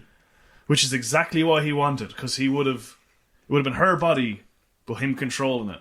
Right. So that's why he was like Empress Palpatine and all that kind of thing. And he wanted her, that's why he wanted her to kill him. Or kill his whatever physical body he had left. Yeah. Because he was like... He wasn't well. No. Really. Like, his body was failing him. It was like a quarter, half strength Palpatine. Like he could still clearly use the Force. But... He couldn't... He was being carried... I think he was force controlling a big Oh, yeah, it was arm. like a big life support machine, like feeding him. And there's a weird coliseum around him That with a makes- load of look, fans. I'm not mad on that. Loyal Sith don't like the loyal Sith followers. I'm not mad on the fact that they were all just there. Instead of what? Like, they should be flying some ships, destroying some resistance lads. Their leader would be living. That's what all the rest of them are for. But these are Sith followers, not like Empire followers. Right. These are like worshippers. These are like, worshippers of Palpatine. And Right. Like worshippers of the Sith and their lore and all that kind of stuff. Okay. Fair enough. Oh, you know. You sound thrilled. I'm not big on that now, to be honest with you. So you have him basically saying to Rey, "Strike me down right now." Do it. And Kylo's like, "Run, Do it. and do it." And then Kylo is like in the same situation, kind of running there to be like, "Don't fucking strike him down! What are you doing, you idiot?" Kind of just fucking jumps in. Well, he jumps Because down. I think she would have. Oh, If he didn't show up, I think he would. Because he opens the roof, Yeah. and she sees like all the ships getting just and blasted. he says, "If you kill me right now, they'll live." Like, or you can stop it. You kill me, you can tell them to stop. Yeah. And it's Yeah. all over. Which is what he did to Luke. He showed him the battle outside, and he was just like, "Yeah, kill me, and it's all Yeah. over. You can save your friends." And so Kylo is fighting the Knights of Red as he runs it, but he has no lightsaber. So in the middle of the fight, he's realising, "Oh fuck, I'm about to die," because these guys, the shites of Ren. Nice. We didn't even talk about Leia's Jedi training. Oh my god! Oh yeah. I forgot the best scene. The best scene in the whole movie. Because we brought it up earlier. we brought it up, and I just was like, "Oh yeah." But when she goes and she's talking to Luke, that's when that scene pops up. Yeah, I isn't think it is when. Yeah, it was when Luke was Yeah. telling her. Yeah. yeah, but that scene, and he gives her Leia's lightsaber. But Oh, so for a split second, You thought it was I gonna be thought green. it was his green one. Yeah. And then where is the green one? I don't know. Where I- it's I- never never addressed, I don't where think. the green one is.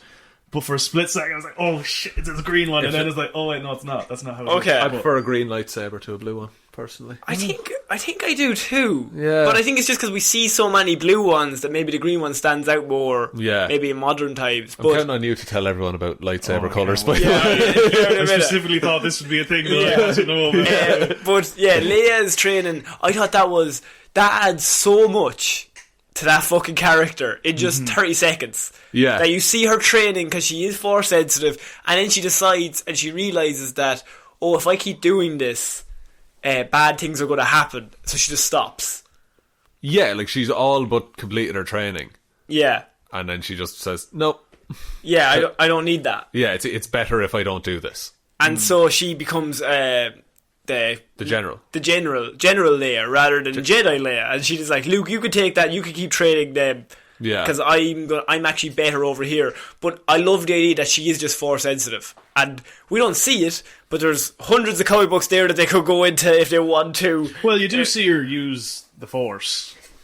When she's flying through space. Yeah. Yeah. But her sensing things with Luke Yeah. her connections with Rey and knowing Han. But I don't think Rey you and all understood that. how powerful she actually was. To me, it was always implied, she has a little bit of the Force in her. But if she's fully trained as a Jedi, then she would have a lot. And if she's training with Luke, then she's definitely going to have a lot. Yeah, because Force sensitive and Jedi are different distinctions. You get people. Like your man in Rogue One was Force sensitive, but he wasn't. Chirrut. Chirrut, yeah. He's like the best example I can think of. Sure, even the kid at the end of The Last Jedi with the broom. I think he moved the broom with his foot. He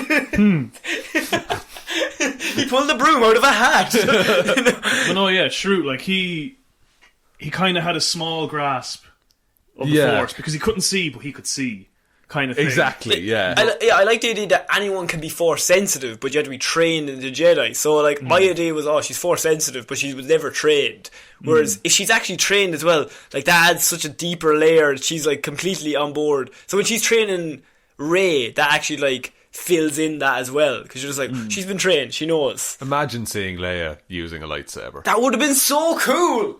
That was worth the admission alone, just for that one scene of Leia using the fucking lightsaber. And the CGI is unbelievable. It's so much better than it was in Rogue One. It helps that there was the helmet on. But they had that practice. They did, yeah. Well, yeah. And it was dark. And it was dark. It was dark. There was a helmet covering another 30% of her face, so they only had 60% of the face, but they still nailed it. Yeah, and even like Mark Hamill.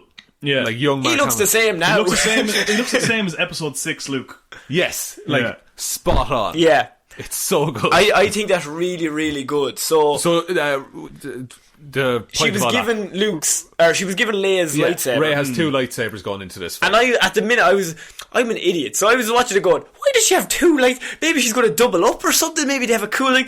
And then, of course, I was like, Kylo threw his away. Obviously. Yeah. So then she puts this, and they've been setting up for the last two movies, even if Ryan and JJ didn't even know it.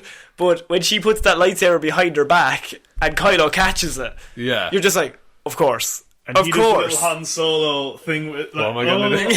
What are you gonna do? Guys. Aren't I a scoundrel? And I thought that was good. I got a little bit. Yeah, I like that. Because all the knights are in. We're like, oh shit, we're fucked now. Once he has a lightsaber, we're done. He's his father's son there. Like, Yeah. it's and the Knights of Ren, they do go down very easy, but it is nice to see him for once. They should go down easy with him, though. But he is their leader, so he should be able to kill them. He should know their weaknesses. He knows their, and like they had him when it was only him and the Force. They had him beaten down. Because he hasn't touched really. He hasn't been in connection with the good side of the Force for so long that it's probably it's weird, but there might be something that like he hasn't been in connection with that, so it's kind of hard for him to throw the lightsaber away. Well, like there's a lot of things both sides of the Force can do together. Okay. So like obviously Force pull and Force push and all that basic. So you see him kind of doing like him pushing lads away and pulling lads and moving bullets. But if they have weapons, it's always going to be, if they get in close, he's fucked. Yeah. So as you see, they start smashing him over the head. And stuff like that would do it. If you start smashing somebody over the head, that is going to lead. When the fight's over. It's going to lead to the fight. So then he defeats them, and he's like running towards Rey, while Rey is still like being like, "Do I kill him? Do I not kill him? I don't know." Well, yeah, she's taken out the Palpatine's royal guards, I guess, at that time. Yeah. Which is good as well, because you see her at the same time bullets as well. Oh, it's so good. I think that's great that they're mirroring the two of them. That he's fighting the six of them and she's fighting the six guards at the same time. And I think that was really well done, because you're seeing that at that time you're like, oh, they're both on the same side now. But then it actually realised, even to me, I was like, well, if they're both on the same side, that means there has to be somebody on the opposite side, because there's balance in the Force. So if they were balanced as bad and good, the two of them, and the two of them are now on one side, then the other side has to get twice as strong, because there's a massive gap left by Kylo Ren. Yeah, and like the Sith troopers in this are, first of all, they look class. But one of the commanders says that the Sith troopers are called, I think they're the Revan unit. Oh, I didn't hear that. Yeah. Oh, wow, okay, I didn't actually hear that. So their name... These two idiots that are talking about Revan for months. Who's Revan, lads? Revan is the coolest Sith Lord ever. He was the guy who was both good. He was good, and then he went bad, and then he went back good. Yeah. Okay. Lost his memory, Lost his memory, okay. But he's now... It seems canon? It's either an Easter egg or canon. They put him in canon. Yeah? Quite him and... Christ, who was it? Was it Bane or Plagueis? I think no, Plagueis. It was Bane. Bane, it must have been Bane. Yeah. The ruler 2 was Bane. So like they've made that canon now. So like that could easily be if Rian Johnson is doing a trilogy, and if the two geeks are freaking. it could be a great story. What if Batman was in that? No. But yeah, the Sith Troopers were good. Yeah. I was hoping we would have got a little more out of them, but A little more action, maybe. yeah. It's then that Palpatine starts using the lightning. Well, he ultimately has them beaten. Because he gets all of the power. He pushes Kylo Ren away That was good. down a big pit. As a sky, you know. This is the last Skywalker. I fell. Fall as I fell. Skywalker. Yeah. And he just throws them away. But that's after he Gets all the power. drains their force. Yeah. And he looks unbelievable. He looks so in good. his beautiful Sith robes and his back to the yellow eyes. Would you pops have the been hood one of again. the followers in that arena? No. But no, that was great. And then obviously Kylo, because this is why, and I think because Kylo was more powerful, he got up first because he had more left in him, sort of thing. Yeah. And then obviously Palpatine just throws him away. Bats him away. Yeah. And I like how it's nothing to him. No, as it should be. He's just like, nope, Done with get out of you. here. And so then you have Palpatine as like basically he's just a big dog in that room, and the ceiling is still gone. The big force storm. Oh my god. And then he looks into the sky and he's like, "Oh, all the heroes have arrived. This is when the reinforcements have turned up." And Great scene. That was a good scene. Very good scene. Lando Yeah. and Chewie have turned up, and it's all happening. You're just like, "Oh, they have a chance. They have a chance." And then you realize, "Oh, if Kylo and Rey are on the same side, then they need somebody." Oh, Palpatine has all of his fucking powers back. Oh no, he's twice as powerful as everybody. Oh no. And then he just looks into the sky and he says, "You know what we need? A bit of light now." But it was good though, because that's the moment where you see Poe like he watches one of his best friends die, And he's like, "Oh, the big guy." everyone, I can't good remember his luck. name. Yeah. Fuck. I can't remember his name, but the big pilot. Yeah. Anyway. And he dies, and he's like, "Oh Jesus, we're in real bother." And everyone's here like, "What now." are we going to do? What are we going to do?" He said like, everyone, I'm sorry. Yeah, he apologised, and everyone. Actually, we're all dead. Yeah. We're all dead. So fly around, try and survive as long as you can, but we're all dead. And then all you hear is Lando, Yeah. and that was great. And then all these ships, And and as the Star Wars theme plays as well, and I'm like, "Oh yes, this is." I like that, and it's like, what army are they? And it's like, they're not an army, they're just people. And he does disgust in his voice. The people. And then Wedge Antilles. Yeah, Wedge is back. Wedge is, do you know? No, Wedge? like single clue who Wedge Antilles is. Ewan McGregor's uncle played Wedge Antilles. Of course, Ewan McGregor's uncle. No, but yeah, Wedge was from the original trilogy. Yeah. and he's just Okay. kind of like a niche character Yeah, that like people. people gravitated towards, and people like Yeah, him. you do see him in bits and pieces. Okay. Well, he's in the Death Star run. He's in the Death Star run. He is in the speeder he's in the snow speeder Yes. that finds Luke and Han, and then he's also in the final battle. Right. His name is Wedge Antilles. And his name is Wedge. And it was just a little thing that was like, "Oh, here we go, Lando." And just while we're in that battle, Finn has decided to, like, the way they say it, it sounds like he's going on a suicide mission to blow up like the command deck so they can't transfer the signal. Yeah. But he just kind of gets in a gun and fires a bunch. Yeah, but I get why he thinks, because like if that ship blows up and he's on it, I mean, he's a dead man, really. Yeah. So he kind of knows it's a suicide run. But he has plenty of time to get back. No, but it doesn't have the same kind of pull. Of He has course. to die. And if you look at that like wall of ships that came in, there's a lot of ships from Star Wars, like Lore? lore and Yeah, like canon. Ghost from Rebels is in Ghost it. from Star Wars Rebels is in it. Okay. So like that's one of the animated TV shows, and It's set Sorry. before all of the events of this. yeah, it's set before even A New Hope. It's set like at the start of the rebellion. This whole thing is set. Okay. And obviously, the ship is a big focal point of it. So like that was because you see it in a couple of shots. Yeah. It's a little Easter egg. Yeah, it's just a little Easter egg. And it's like at least the ship survives. Yeah. Like Hera could be. Hera was the Yeah. leader of that little rebel squad. Okay. And she was probably in charge of it still. Yeah. 'Cause, I mean, she would still probably be alive at that stage. Probably. So that was cool to see that ship. Suddenly feeling like E2 should have a podcast. Yeah. with Star Wars. Talking about Star Wars, yeah. But then you can also see Zori and Babu Freak. Babu Freak is in again. Babu's back. If there's one man I want, like, On your watching side. my back, It's Babu Babu Free. Free. All 3 inches of him. he's got a good 6 inches. Fair a play great to him. 6 inches. A great. Well, if you took that out of context, It's all about the motion of the ocean, lads. Good old Babu. So Palpatine fires the lightning into the sky, basically fucks them all up. Yeah, cuts all the ship's power. Everyone starts falling. But then Rey starts. He does that, and then is it Rey falls wakes down. up. Ray wakes up and hears all the Jedi voices she goes in her head, beyond the storm. Yeah, and she which listens is set to up earlier on. They hung a lantern on it, and they came back, which is what exactly they should do. Yeah. And you hear like They hear everyone. all the Jedi we've known. Qui-Gon. Both Obi-Wans. Yeah. Was Alec Guinness in there as well? Yeah. You remember from episode 7, you hear him go, Rey.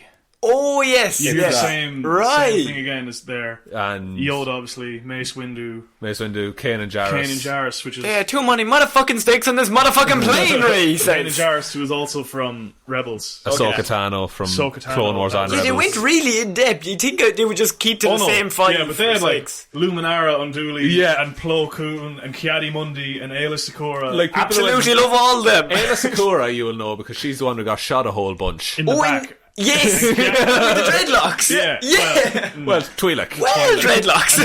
Kiadi Mundi was the guy with the big forehead Yes, on the bridge. on the bridge. who got Yeah. off my Okay, ego. I'm with And you. biggest of all, Hayden Christensen back as Anakin Skywalker. Yes, which I think is great because that man has had a terrible time with Star Wars. And obviously Luke as well. Well, like, Yeah. Who's Luke? but no, yeah, Hayden Christian was a good one. Yeah. That was. Right. And just hearing them all, and I was like trying to put them together as to who. I loved it, and it was just like, it was so out of left field. 'Cause I he- half expected her to stand up and all the actors be standing You there. see now. Okay, Con. Here's if you want to finish it first, and then I'll No, go on. come back. No, well, it's about the final fight scene. So Okay. oh, all right, okay.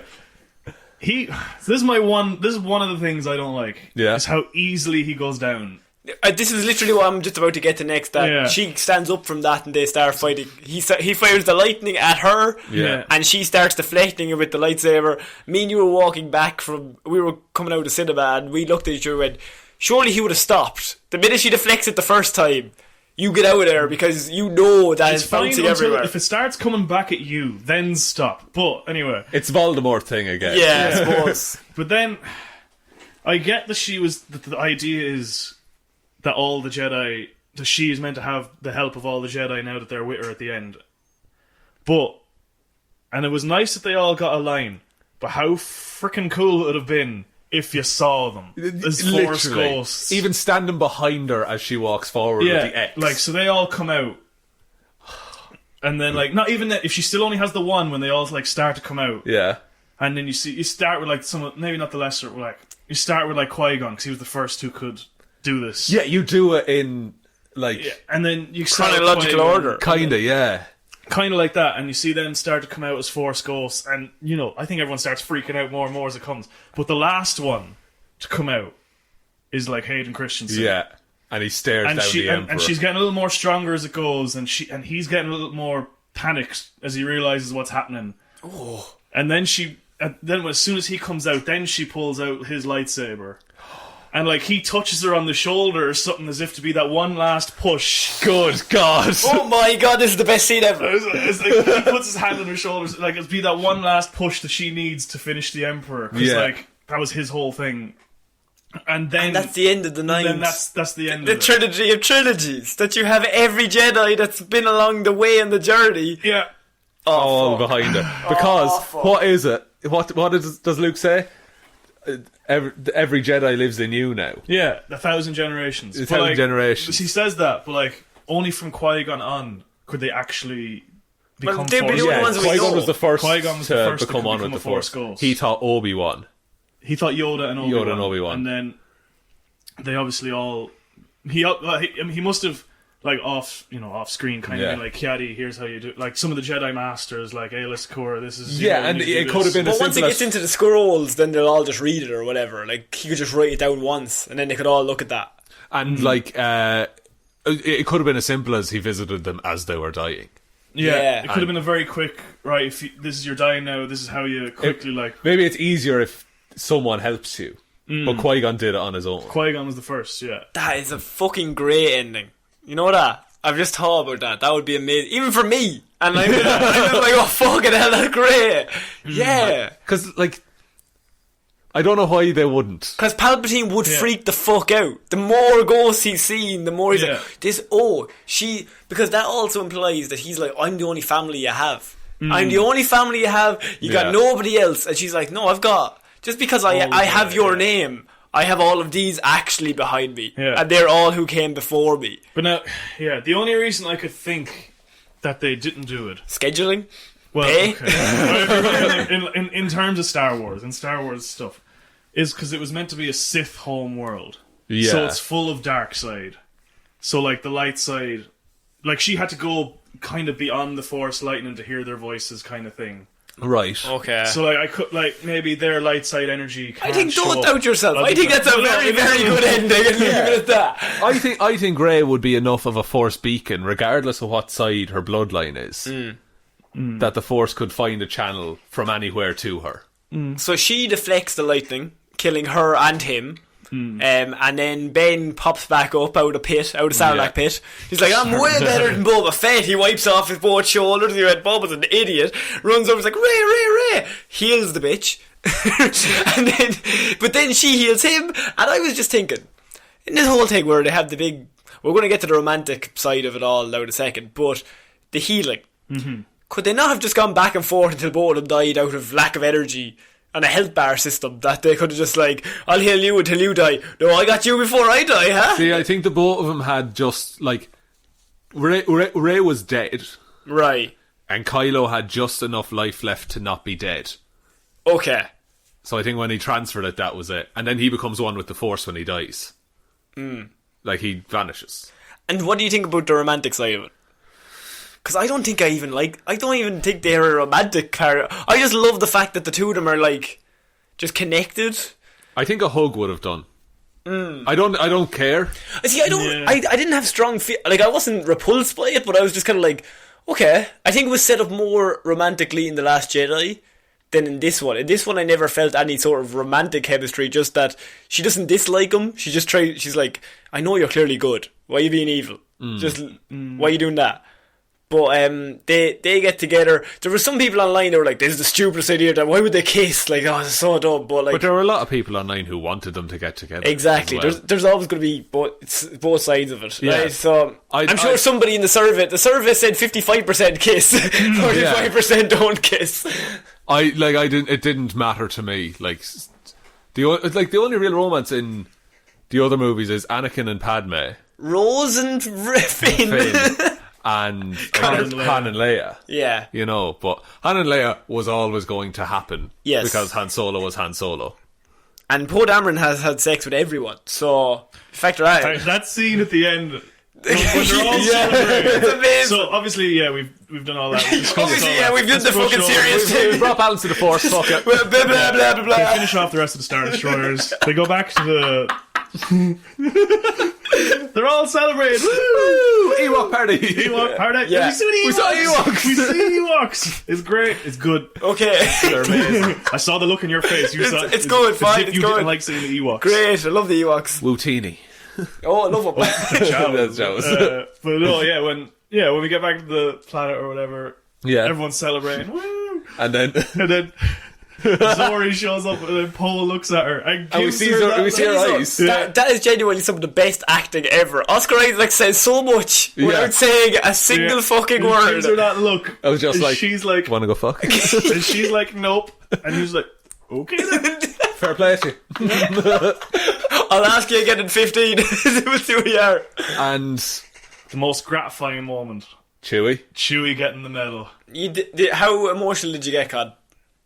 I don't want to say emotional, but it was just like a sense of it's about goddamn time he got the medal that he deserved, because he got it in Legends, but this is the only canon time he's got it. Yeah, and he deserved it. In fairness, to be fair, he did as much work as Han and Luke in that original movie. Absolutely. When you go back and watch it like no fucking sense why he didn't get a medal. Like you're just kind of looking at him like he was on the same trip. And I think someone said, like, it was written like, "Oh, Wookiees, they're not a proud people." So give him a fucking medal. I did a sports day when I was 7 once. They gave me a medal. Give Chewie a medal. Nah, He you saved the didn't deserve world. that. No, I didn't. With participation. But while everyone is celebrating, Yes. and we see all the hugging and kissing going on, And Poe trying to have sex with everyone. well, that's every scene. Every scene. Ray has gone to a certain sand planet. Another one. No, Well, this is after all the celebration. yeah. Yeah. And this is where she goes to Tatooine. And she goes back to Luke's home, I suppose. Oh, yeah. Little shack. The moisture farm. The moisture farm. And I thought that was a really lovely scene where she goes and buries the lightsabers in the sand. The last light of the movie is awful, but we will get... Interesting. But I think that whole scene is really good, that she goes back and it's the end of, as we said, the trilogy of trilogies. It's always going to be hard to finish this.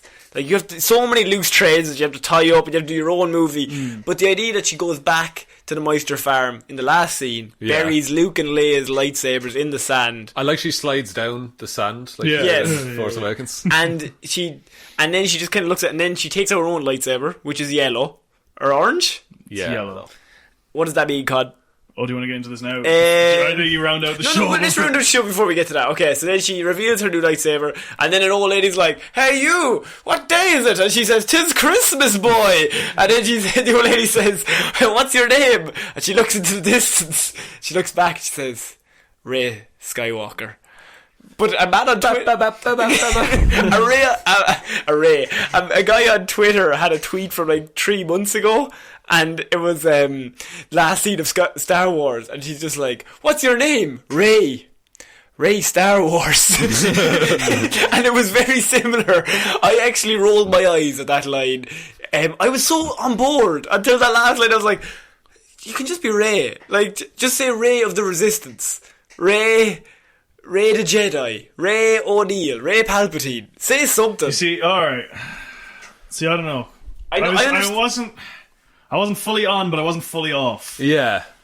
I think I'm in your camp here. It's like, there was I get why she didn't say Palpatine. Okay, yeah, I understand that, but There's some people, like, obviously she could be like, oh, she could go make Palpatine an actual respected name now. But I'm sort of thinking as well, you don't see anyone going around with Hitler as their second name. is it Like, Yeah. There's like, there's bad, and then there's like, the worst too evil bad. ever? there's too bad. There's like, it's bad. and Even if evil she just is said good. just Ray. Because that would be my idea of, that's a much better character trait, that she just accepts herself and that she's just Ray. And she doesn't have to belong to somewhere. She knows in herself that she belongs to all the Jedi. To counter that though, like, I think she just wanted to be part of a family though. Okay. And I think that this That's all she ever wanted. Yeah, so I think this was the closest that she got to being Ray part from of the a family. Resistance. Like, see, because you have a character like Finn then, who does not have a last name. No. He doesn't have a first name either, really. He doesn't Finn really. is just He was FM. FM. He can choose his name. He can choose what he wants to be called. Skywalker. Yeah. Finn Star Wars. Star Wars. But I just think there's Maybe an he'll go with Dameron so he can be Poe's brother. Ooh. I would have said husband. What? The heart wants what the heart wants. You see Oscar Isaac enough. I just think, to her, I don't think it ruins the movie at all. No, I don't think it ruins the movie. I just think it was just a moment where I was just like all on board. Now that when that line happened, I went, JJ, like, just take that line out or just change it slightly. Well, like, she was. I think it just means that she respected Luke and Leia. Like, they were surrogate family to her, I guess. And she's just like, no, I'm going to carry on the Skywalker name. Because if the Skywalkers just died out, that's kind of strange, I think, if there's never another Skywalker. Yeah, because like everyone knew Anakin as the hero of the Clone Wars. Yeah. Everyone knew Luke as the hero of the Rebellion. And now it's like, she could be known as the hero of the Resistance, I guess? Yeah, that's what I'm thinking, is that, because as far as the galaxy was aware, Anakin died In the Clone Order Wars, 66. So, like, they didn't know he was Darth Vader. So all the Skywalkers have been heroes that people have rallied around. So if a Skywalker is forming the next generation of Jedi, I think that's better than if it's just some girl from Jakku. Okay. I think that was definitely JJ's way of going against Rian Johnson's, that anyone can be a Skywalker or anyone can be a Jedi, and it could be a guy with a broom, a little boy with a broom. It's just like, no, you're a Skywalker. But I think we all kind of like you could kind of know from the prequels that anyone could be a Jedi because like there's thousands of them. Yeah. So like We see if they're Yoda not training all those kids. yeah, you see Yoda train all the kids. The younglings, sorry. What happened to them? You know. Oh. Hey, look, if you're gonna wipe out the Jedi, you gotta kill them all. No half measures. Pokemon. No half measures here. You kill everything. You know what? Anakin had a point. Hey, it would have been easy for Anakin to send a couple of clones in to do it. He went in and he did the job. That's it. You have to say, as a boss, he doesn't delegate. What he does is he'll do it himself. He won't ask you to do If you want anything. He something done right. won't do it himself. So, okay, we should talk about the lightsaber and the lights and the colours. And the colours. And the colour scheme. What's going on here, Con? Yellow, what does that mean? So, Sean, you're sitting back because you're delighted yourself. I'm done with this now. Right. So there's kind of like 3 real branches of Jedi. Right. So, green. So usually, Jedi Consular Yeah. would be like green. So, Yoda, Qui-Gon, Kit Fisto, Luke. Thank you. They are like Force first. Okay. Like, if say in terms of battle, it's like Force first, weapon second. The lightsaber is like last resort. Right, okay. Because like, as you see, Qui-Gon loves the Force. Yeah. You always see, It's all about it. you always see Yoda use Force. Like, his lightsaber is literally his last resort. Yeah. Like, he only took it out when he couldn't beat Count Dooku with the Force. They And were when he evenly matched in Yeah, their and skills. Is that with Count the Force. Dooku or Count Dookie? Count Dooku. Okay. And when he Guys, cou- and when guys, he- how mad are you to both of me? And when he knew he couldn't take out Emperor Palpatine, Yeah. he with the Force took out his alone. lightsaber. Because he was like, okay, I can't do it with the Force. I'll try this and see what happens. Obviously, you see with Qui-Gon Jinn as well. And then Luke, more so, like, you don't really see it in the movies, obviously, because he's a lot lightsaber oriented. But, like, after the Return of the Jedi, he's, like, all Force and lightsaber when it has to be used. Yeah, and even in the Return of the Jedi, I suppose, he throws away his lightsaber Yeah. and is like, I'm not going to fight you. Yeah, well, he does for a while. He does for a while, but yeah. Yeah, ultimately then. So then, if you move on to blue, they're the Jedi Guardians. And there's the reason you see more of them is because... It's easier to be like a fighter. So they're more, obviously more fighter, kind of, more combat kind of focused, but like, they're more like, so back when there was like thousands of them, it was like, they were like the peacekeepers. They're the guardians of like, the public kind of. They look out for everyone. Yeah. So obviously Anakin, very combat heavy. Loved fighting. Loved the fighting. decapitating people. Loved the fight, and you had Obi-Wan, you had like Ki-Adi-Mundi and Plo Koon and all those kind of Jedis who were more warriors than like in themselves with the Force kind of thing. So then you go to yellow. Oh, Lord. Yellow is very like... What about purple? I'll get to that. What about Mace I'll get to Windu? that. I'll get to Okay. that one. So yellow is like meant to be between the two. So a Jedi Sentinel kind of thing. Right. So like in the Clone Wars it wasn't really a thing. Except if you were a Jedi Temple Guard. So you weren't all about fighting and you weren't all about the Force. You were kind of like more like 100% in on the beliefs of the Jedi. You were like... Right, so you're both sides of being a Jedi. Yeah, you're kind of the perfect in the middle kind of... Like, you don't... Yeah, so you don't see it Right. much. It's like... it's kind of like Ahsoka Tano kind of had a little yellow, kind of green and a little sort of yellowy lightsaber for a little bit. Because she was kind of... She's not quite... She was... Yeah, it wasn't all there. And then other than that, it was kind of like Bastila Shan in the Old Republic. Yaddle has one, doesn't she? See, I'm not 100% sure on Yaddle. Maybe Yaddle is... Sorry. This is about Here we go 7 now. different times the two of you have got on several different names. Okay, Yaddle is the other Yoda species. Have you ever been at a party where two people are like, you know, John is great, isn't he? That's how it feels whenever I talk about sports with anyone. Yeah, I feel like I'm lost. I've just seen the movies. So, Yaddle is the other Yoda creature in Episode 1. Episode 1? Episode You 1. think I'm remembering Phantom Menace? Yep. Yeah, she's a Lady Yoda creature. Okay, right. So, then you said purple. Yes. Right.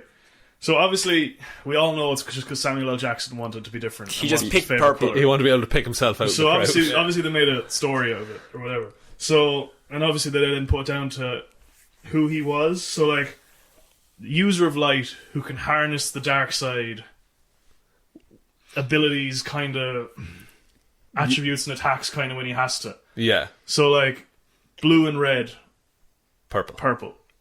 Interesting. Good and bad. good and bad, and that's why you can kind of see. So the point is, when you see him fight Palpatine, he can take him on in a lightsaber fight because the thing with him is like he is good, he is light side, but he will use the dark side to beat the dark side. Interesting. So he kind of turns it back on them. So whatever they're doing, he's turning it back onto them. So that's why he had Palpatine dead to rights Until Anakin turned up. until Anakin turned up and messed him up. Yeah. They fell out a window. Yeah, so that's why It's happened you don't with really all. see it.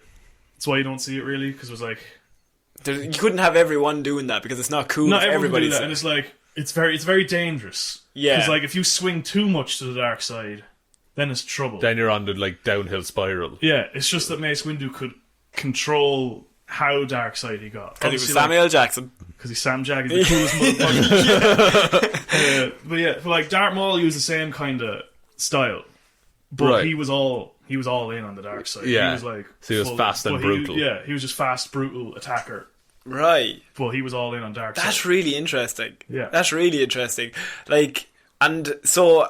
Are you okay with Rey then having the yellow lights? I think she definitely couldn't have had the blue or the green because, as you said, those colours are taken by. See, I get because she is kind of in the middle.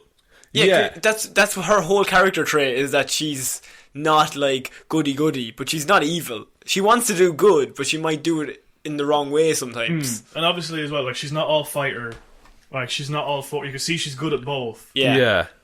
It's kind of like. It's like, I know you could say with a lot of people, like obviously Obi-Wan and Anakin were very strong with the Force, but like they use the lightsabers Yeah. quite a lot, like sort of thing. It's like, it's to kind of do with their traits as well, because like, so here we go again now. Oh, lads. We got this. So we go back to the Kyber crystal thing. Yes. All crystals start out White. white. They're all white. It's only when they get a user that it becomes the color that it is. Right. Okay. So if you see in the Clone Wars animated series, you see Yoda take a bunch of, I guess they're not younglings, they're like they're Recruits. Younglings. they're like the teenagers at this stage Right, yeah. to the planet where like Kyber crystals are, and he sends them all off because the Kyber crystal calls to you. So like there's millions of them. There's millions of them on this planet. They're in kind of like a mine kind of thing.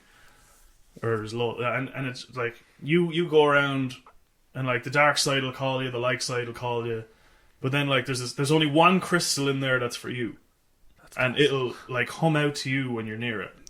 That's really interesting. That's actually... Yeah, okay. I wasn't sure if we being sarcastic. No, I was. So there's one, and then it's only then when you construct your lightsaber that the color will, that'll be like you turn it on. Oh look, it's blue, it's green. That's when you find out. That's when you find out. Now, the Sith are different. So, the reason the Sith ones are is because they force the crystal to bleed. So they're kind of breaking the crystal in a way. How And do they do that? He was a red. So, like... Just hope. Just gotta hope it bleeds. I know, it's Take kind a of, look at it need. kind of like a force thing. So obviously Darth Vader had to get a red lightsaber. Yeah. So he ended up... He killed some random Jedi who was left over after Order 66 and took his lightsaber, took it apart, got the crystal. So then he had to... I think he went back to Mustafar to do this because it had to be like a pure dark energy around him to give him the strength. And obviously the crystal fights back, so it took like him a lot. But you kind of have to just like break the will of the crystal, kind of, and then construct your lightsaber, and that's why it's red. So the crystal doesn't want to be red. No. Well, you force it to be. Yeah, it's kind of like you wound it. Okay. This is very interesting. This is real deep. George Lucas, that's not how it happened. But then you can change it back, kind of. So like in Rebels, you see Ahsoka. Yeah. And she has like a white lightsaber or greyish kind Grey, of lightsaber. yeah. So like that only happens if you heal A broken kyber crystal. a bleeding crystal. So then it doesn't have a blue or green. It's a greyish white colour. Fucking hell. Okay. Big question. Did you like or dislike this movie? Even though we've just done the whole discussion about it. Sean, do you want to go first? Or would you like... Do you want me to, as an uneducated man, go first and let you two then go ahead? Yeah, shall we proceed in growth of education? You start. I go in the Conor finishes. I think, as a movie, this is very much a 7 out of 10 or an 8 out of 10. Like, this is definitely solid. Like, JJ did not want to fuck up, so he definitely spent a lot of time going, we cannot have one scene that we can't have a counterbite. So everything has to be boom, boom, boom, boom. We get this done. We get to the end. We finish this off. But at the same time, I think The Last Jedi, I think I even said it to Conor on the way out of the cinema. I said, The Last Jedi has some 10 out of 10 moments, along with some 2 out of 10. Like, it has that throne room scene. It has the Laura Dern going with the ship, taking them all out. Like, they are 10 out of 10 moments. Whereas this has 7 out of 10s, let's say, throughout the whole thing. And it's whatever you prefer. Do you want more consistency, or do you want 3 or 4 fucking outrageous moments, and then 3 or 4 moments where you're like, Jesus Christ, is this going to end sometime soon, or what's going on? Like, and I think consistency, this is, JJ was basically making a sequel to his own movie and just forgetting what happened in number 8. So that's why, as a trilogy, I don't think it works as a cohesive I think the prequels are a better trilogy than this, not as movies, but as, at least they had an idea. Even if the idea was wrong, as an overarching 1, 2 and 3 of the prequels is like, we have this plan and we're going to do this. And they went that way. And it was the same in the prequels, of course. Or the original trilogy. They had this plan and they did this.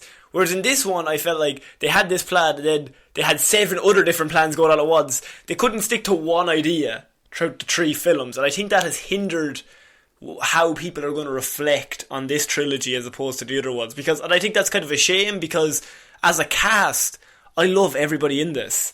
And you only want everything to be amazing.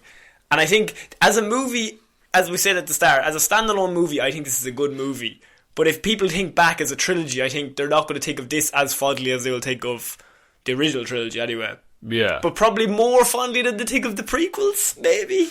See, I think that's all very fair. And I think I think what you're saying is you like it. I like it, but I think I don't know. I think as a movie itself, it's probably the best you could have done. But I don't know if JJ I don't know if I like the fact that JJ was just like, let's just forget number 8 and let's just do what we want. See, I think JJ picked, and he did a pick and choose of what bits of 8 he liked, and he just got rid of other bits. He ran with them and evolved on them. I think that's a fine way to do it. I do think what you're saying is true, that as a trilogy, this suffers because of The Last Jedi, which I do like as a film. I think if you had the 3 of The Last Jedis, it would be more cohesive. Or if you had 3 J.J. Abrams, it would be more cohesive. Yeah. But to have 2 of one and 1 of the other seems a bit all over the place. Yeah, and I hope they learn from that. To maybe just have a full story overarching before you start. Yeah, because like episodic stuff, that works with different directors. Yeah, like Rogue One and Solo, that all works. If you're just going to do a standalone, and you get Rian Johnson in for a standalone, that's fine. But if you're going to do a trilogy, you have to be on the same page. Yeah. Like, otherwise it makes no sense.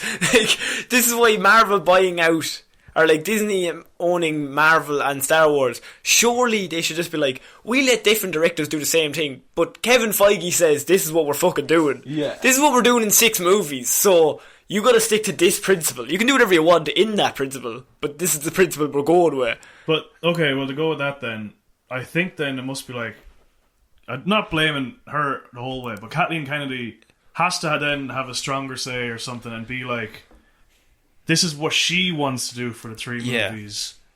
That's it. I think they actually gave him too much free reign. I think they gave Johnson too much of a free scope to do as he wanted. But I don't think free reign doesn't matter. I think JJ also was given too much free reign to start. Even if he did a great job in The Force Awakens. But if you tell him, we gotta do 2 more movies of this, so don't put maybe as many mystery boxes, or else tell him, this is how we're going to finish it. Yeah, set this up in 1, and this is how we're going to finish it in 3, and you can do whatever you want. Yeah, but if you're doing that, then you tell Rian Johnson, okay, you have to follow on, you have to answer it, you can have some of your own questions. Oh, I agree. Do what you want to do. Yeah. But at least cover at least some of what was done in episode 7. I think what you need is Abrams in like a producer or something like that he needs some way of guiding the story. Like Johnson gets final director's say, but to have J.J. Abrams just to be there like, listen, this is what this setup means. Yeah. Please follow through on this. I think... Because it's a different movie, the second one. Yeah, it's a completely different tone. It's a different... Yeah. Like, I think that this one, Force Awakens and this one, I think are very... Oh, great, let's go! Or did you see the clip of The Simpsons when they have the baseball character and he's like, do you want me to ask some dark questions about yourself? And then everyone in the crowd's like, what? And then he's like, or else does anybody want to hear me hit some dingers? And he just starts hitting home runs. Yeah. And someone's like, the first one is Ryan Johnson and the brain, like, let's have deep philosophical thoughts about the Jedi and what it means. And then JJ's like, let's just hit some fucking dingers. What about shiny stuff? And let's fucking go. Yeah, and like the prequels had like thoughts about the Jedi. Do you know? Like, Yeah. It was a lot of... From my perspective, the Jedi are evil. You know, Not from my perspective. But it's the... I think we can go on and on about it, but it's just having the different director in the middle made for a worse trilogy overall.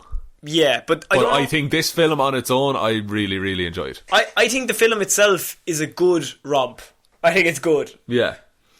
No, yeah, I would give this film like a 7 out of 10. Yeah. Like, there's obviously the end scene I wasn't all in on and that kind of thing, but like overall, I had a good time. Yeah. I got most of the fan service I wanted. Not all. I got most of the fan service I wanted. So anyone saying it's just like a pure nostalgia filled kind of, oh, here you go, here's everything you like. It wasn't really. I wanted more, to be honest. But I was like, yeah. I was like, he took some good stuff from episode 8 and ran with it. And then, okay, to be fair, he did scrap a lot of the stuff from episode 8. But episode 8 scrapped a lot of stuff from episode 7. Which is a problem, because episode 7 was a very good movie. Episode 7 is my favourite Star... Yeah. Like, Force Awakens is my favourite Star Wars movie. That's fine. Which... I've seen all of them, and I just remember coming out with episode 7, and I had, like, that joy of, like, my God, I love Star Wars, that's amazing! Yeah. And then I remember coming out with this one and the last one, and I'm like, I don't feel the same as I did at 7. It's not like I have nostalgia for when I was a kid or whatever. I'm like, I don't think that was as good structurally. See, one of the things I like about the episode 8, is that I like that I don't like Luke Skywalker in that film. Yeah, because he's a grumpy old fucker. Yeah. It would have been... Would I have liked to see Hero Luke? Fuck yeah. That would have been class. But you got it at the end. Yeah. I think they took it too far, though.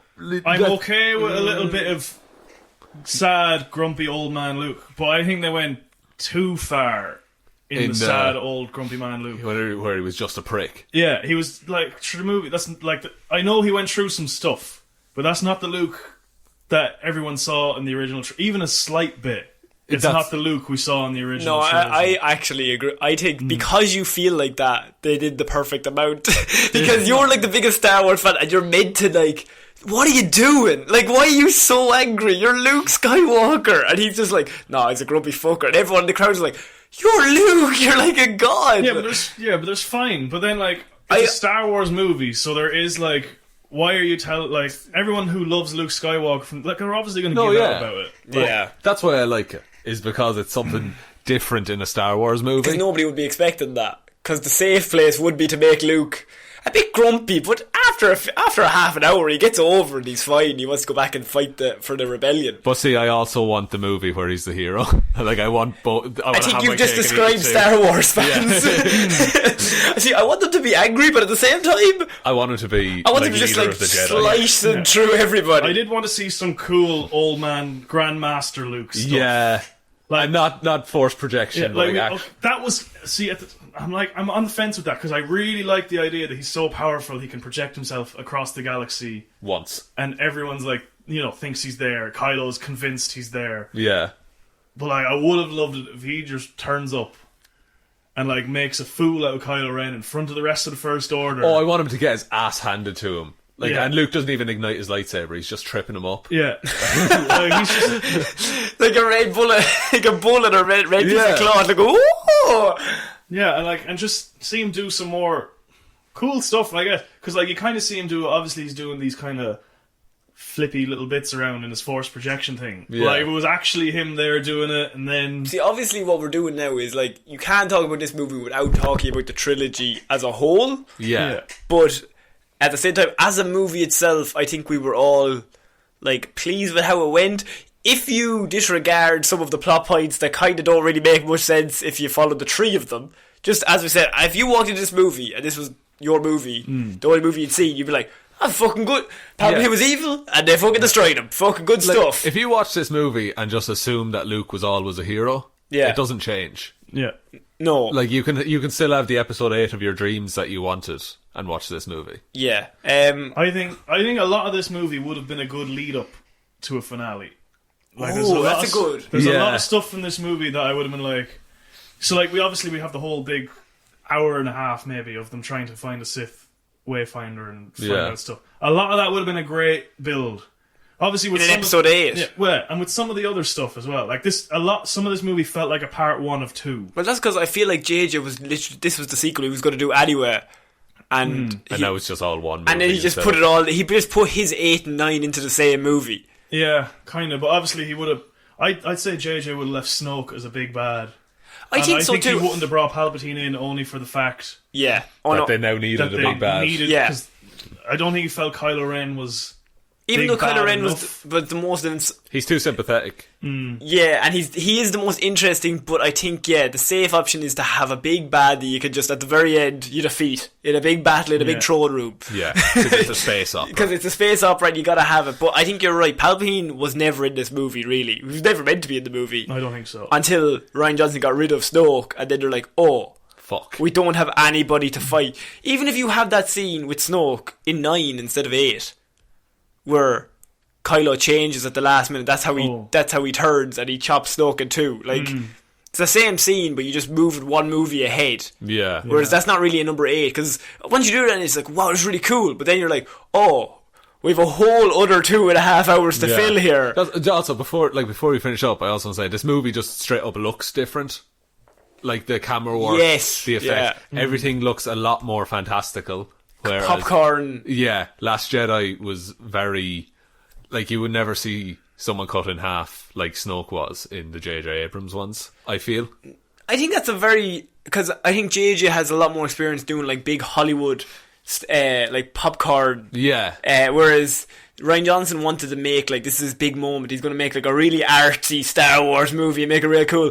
And to be honest with you, I think like both have their place. It's just if you do them in the same trilogy, it can stand out more because... And it stands out like a sore thumb. Yeah, because you can do 3 popcorn fillers or 3 artsy movies, but you can't pick and choose between the 2 of them at the same time.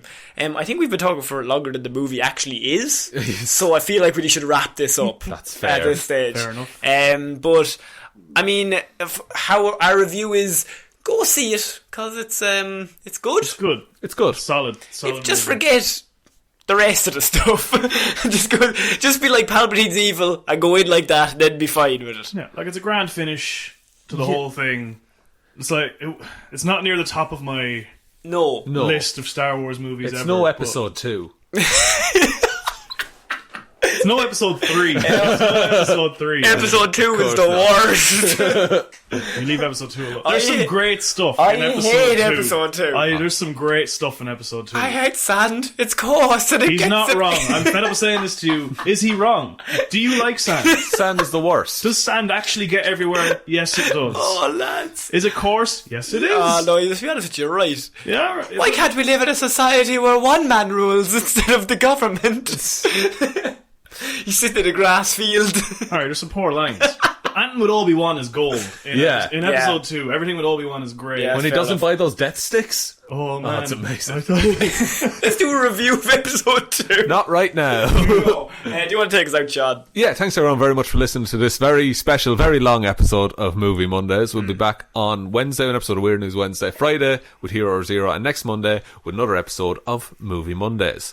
Big thanks to Mr. Conor Martin for coming by on this episode. It's been a pleasure to be here. Golf clap for Conor. So happy to be here. Really filled us in on Star Wars and lightsabers, and the 2 of you really made me feel real dumb. I'm glad. Thanks very much, We have a group guys. chat without you. Damn. Which is essentially just a chat. I hate you. Thank you to all our patrons who support us on Patreon. If you'd like to join those fine people, there's a link in the description, or it's patreon.com/Heroes for Hire podcast. But the best way you can support the show is by telling one human being that we exist. Just the one. We are on all the social medias: Facebook, Heroes for Hire podcast; Instagram, Heroes for Hire podcast; Twitter, @Heroes for Hire pod. The 4 is the number 4. Facebook, Heroes for Hire podcast. Did I already say that one? I think you might have already said all of it. You can email us, heroesforhire_@outlook.com. But I have been Sean Meehan. I've been Conor Lawler. And I'm Conor Martin. I'll see you next week, guys. Bye. Bye.